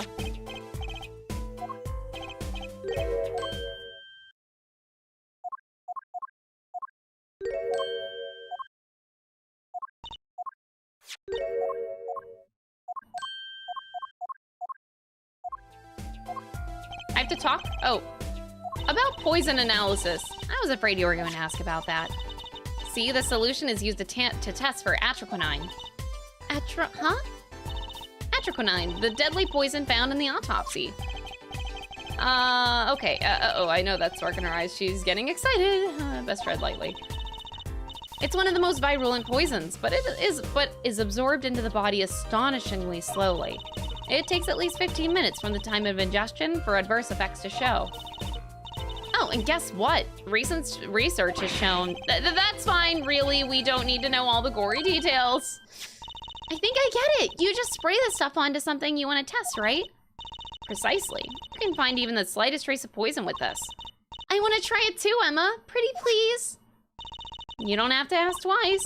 I already used it on everything suspicious, of course. Let's give it a whirl, Apollo. What are you doing? I was just seeing if I got a reaction off of you. How's this for a reaction? Never do that again. I'm not poisonous. Tell that to the hapless witnesses on the stand. Wow. Let's just get down to checking for real poisons, shall we?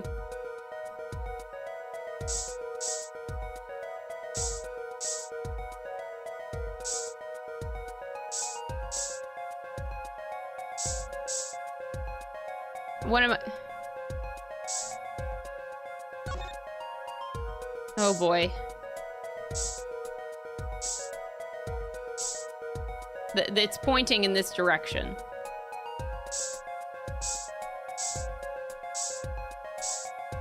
Follow the point of the mannequin and you will find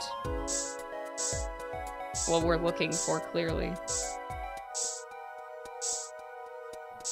This is going very well.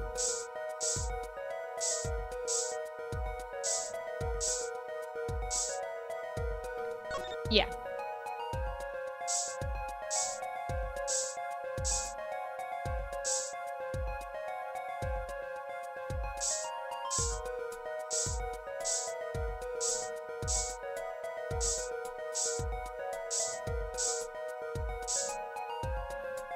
It's on the doorknob.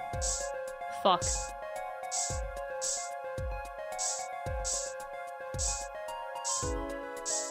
All the places where I would have suspected poison. Yeah.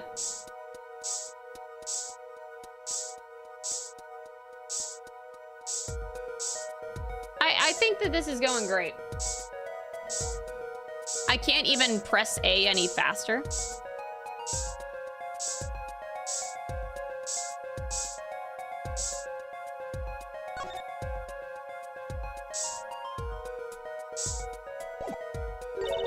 Too bad, no reaction there. I'm sure Emma checked out all the likely spots. Wait a second. What is it, Apollo?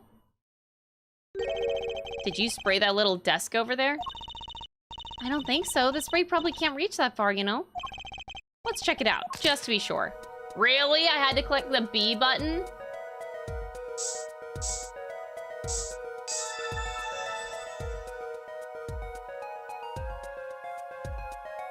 That's kind of mean of the game to do that, actually.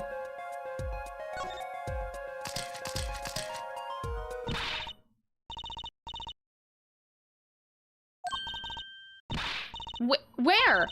The inside of that cute little frame, look!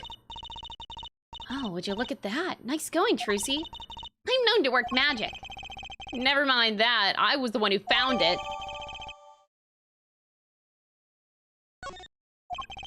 Why would the inside of this frame have poison? Looks like we found the only other place that was poisoned in any case. Hey, I did it! That was extremely strange. Okay, anyway.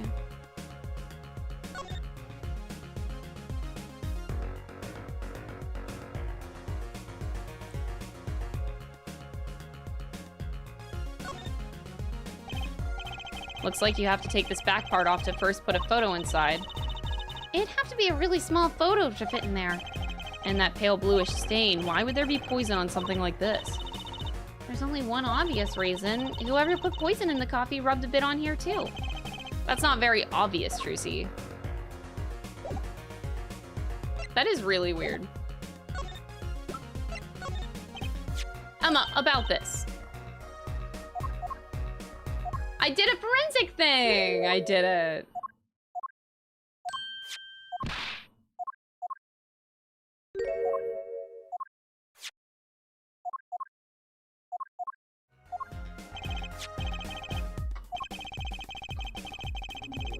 I was wondering if you could help us out with that tool that you were mentioning. You want to know about my tool, do you? It's called an X-ray analyzer. X-ray? Like the X-rays that you get at the dentist? That's right. At least that's what I call it. Huh? It has a real name, but it's much more complicated than complicated. The X-ray spectralization, whatever, something. How am I supposed to remember all that? So basically, it lets you see inside things like envelopes. That's right. You're sharp, Trucy. But it's a bit more complicated than that. In practice, of course. Actually, to tell you the truth, I'm not really sure how it works scientifically. Can I try it out, Emma, please? Oh, I suppose. Of course, I've already checked out everything suspicious myself. All right, let's give it a spin, Apollo. What are you doing? Just seeing if I could see through your hair, but it's like lead. Point that thing at me more, and it might all fall out. Then I would need an X-ray machine to see through it. Let's just get down to business, shall we? Right, let's test it on a sample first. It just so happens that I have a lottery ticket. Oh boy, not a lottery ticket.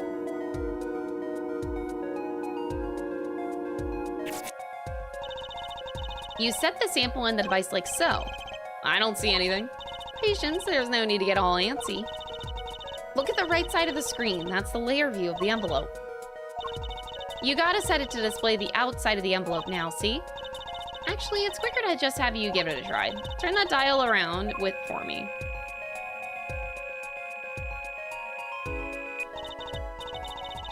That's how you choose what depth you want to scan. Hey, I got something. That's how you can read the letters on the ticket inside. Cool, huh? Except I can't read them. Just turn the dial a little bit more.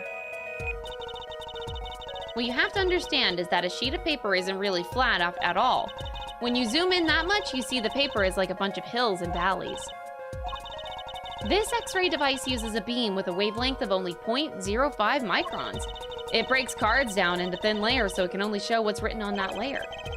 I'm not entirely following you, but what good is it if it can't read anything? That's why we go on to step 2. Try rubbing the image a bit, if you would.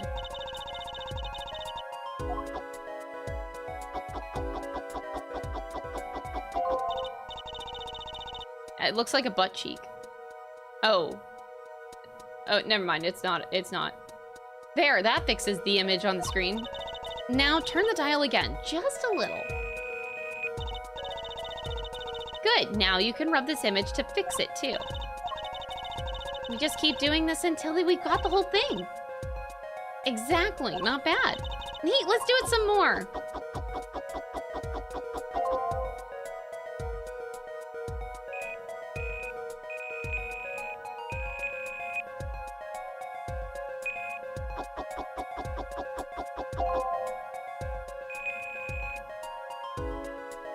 I mean, I can see what it says.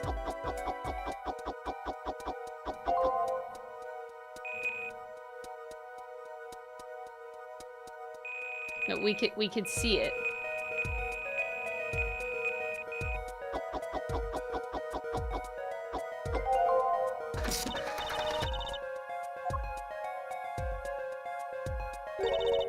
Does this mean I have to buy another one to win? Well, it's Emma's ticket. Let her buy another one. It's okay, there's no need. But see, this is the true hidden power of my weapon. Let's try it out on the real thing.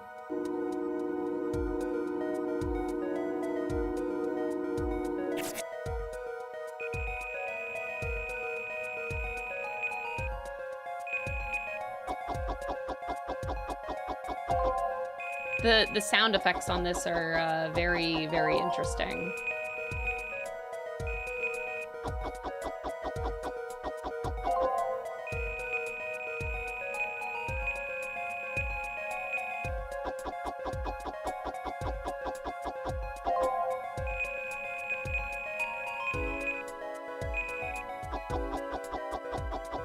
All right, are we almost done? There we go. Mr. Drew Misham, I've deposited the $100,000 in the designated account. Please send a receipt once you've confirmed the transfer. But this was 7 years ago? Someone deposited $100,000 into Mr. Misham's account? His paintings must be really valuable. There's another page in there. Care to take a look? You bet I do. If you're going to read someone's mail, you might as well read it all. Okay. Here goes with the second page then. Oh God. Take 2, Electric Boogaloo.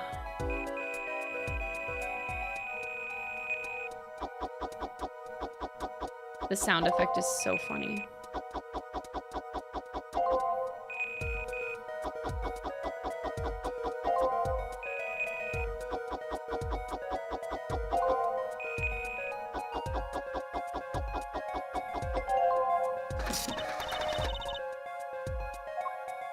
Sign the papers and send in the enclosed envelope with the enclosed stamp within 3 days.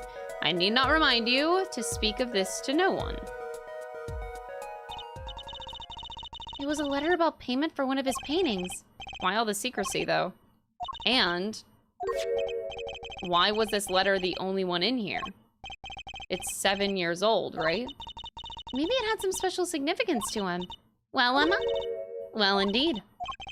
She knows something and she's not telling us. Looks like she's keeping mum about it.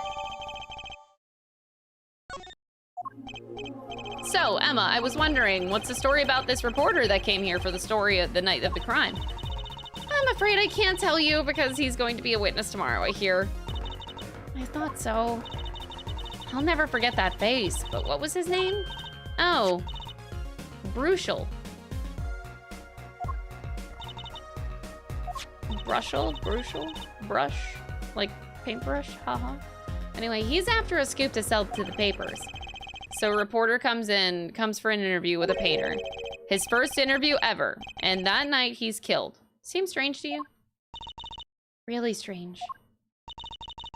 It does raise a few questions. I'd like to speak with this reporter if I could. I hear he's on the beat today, too. He said something about covering a magician.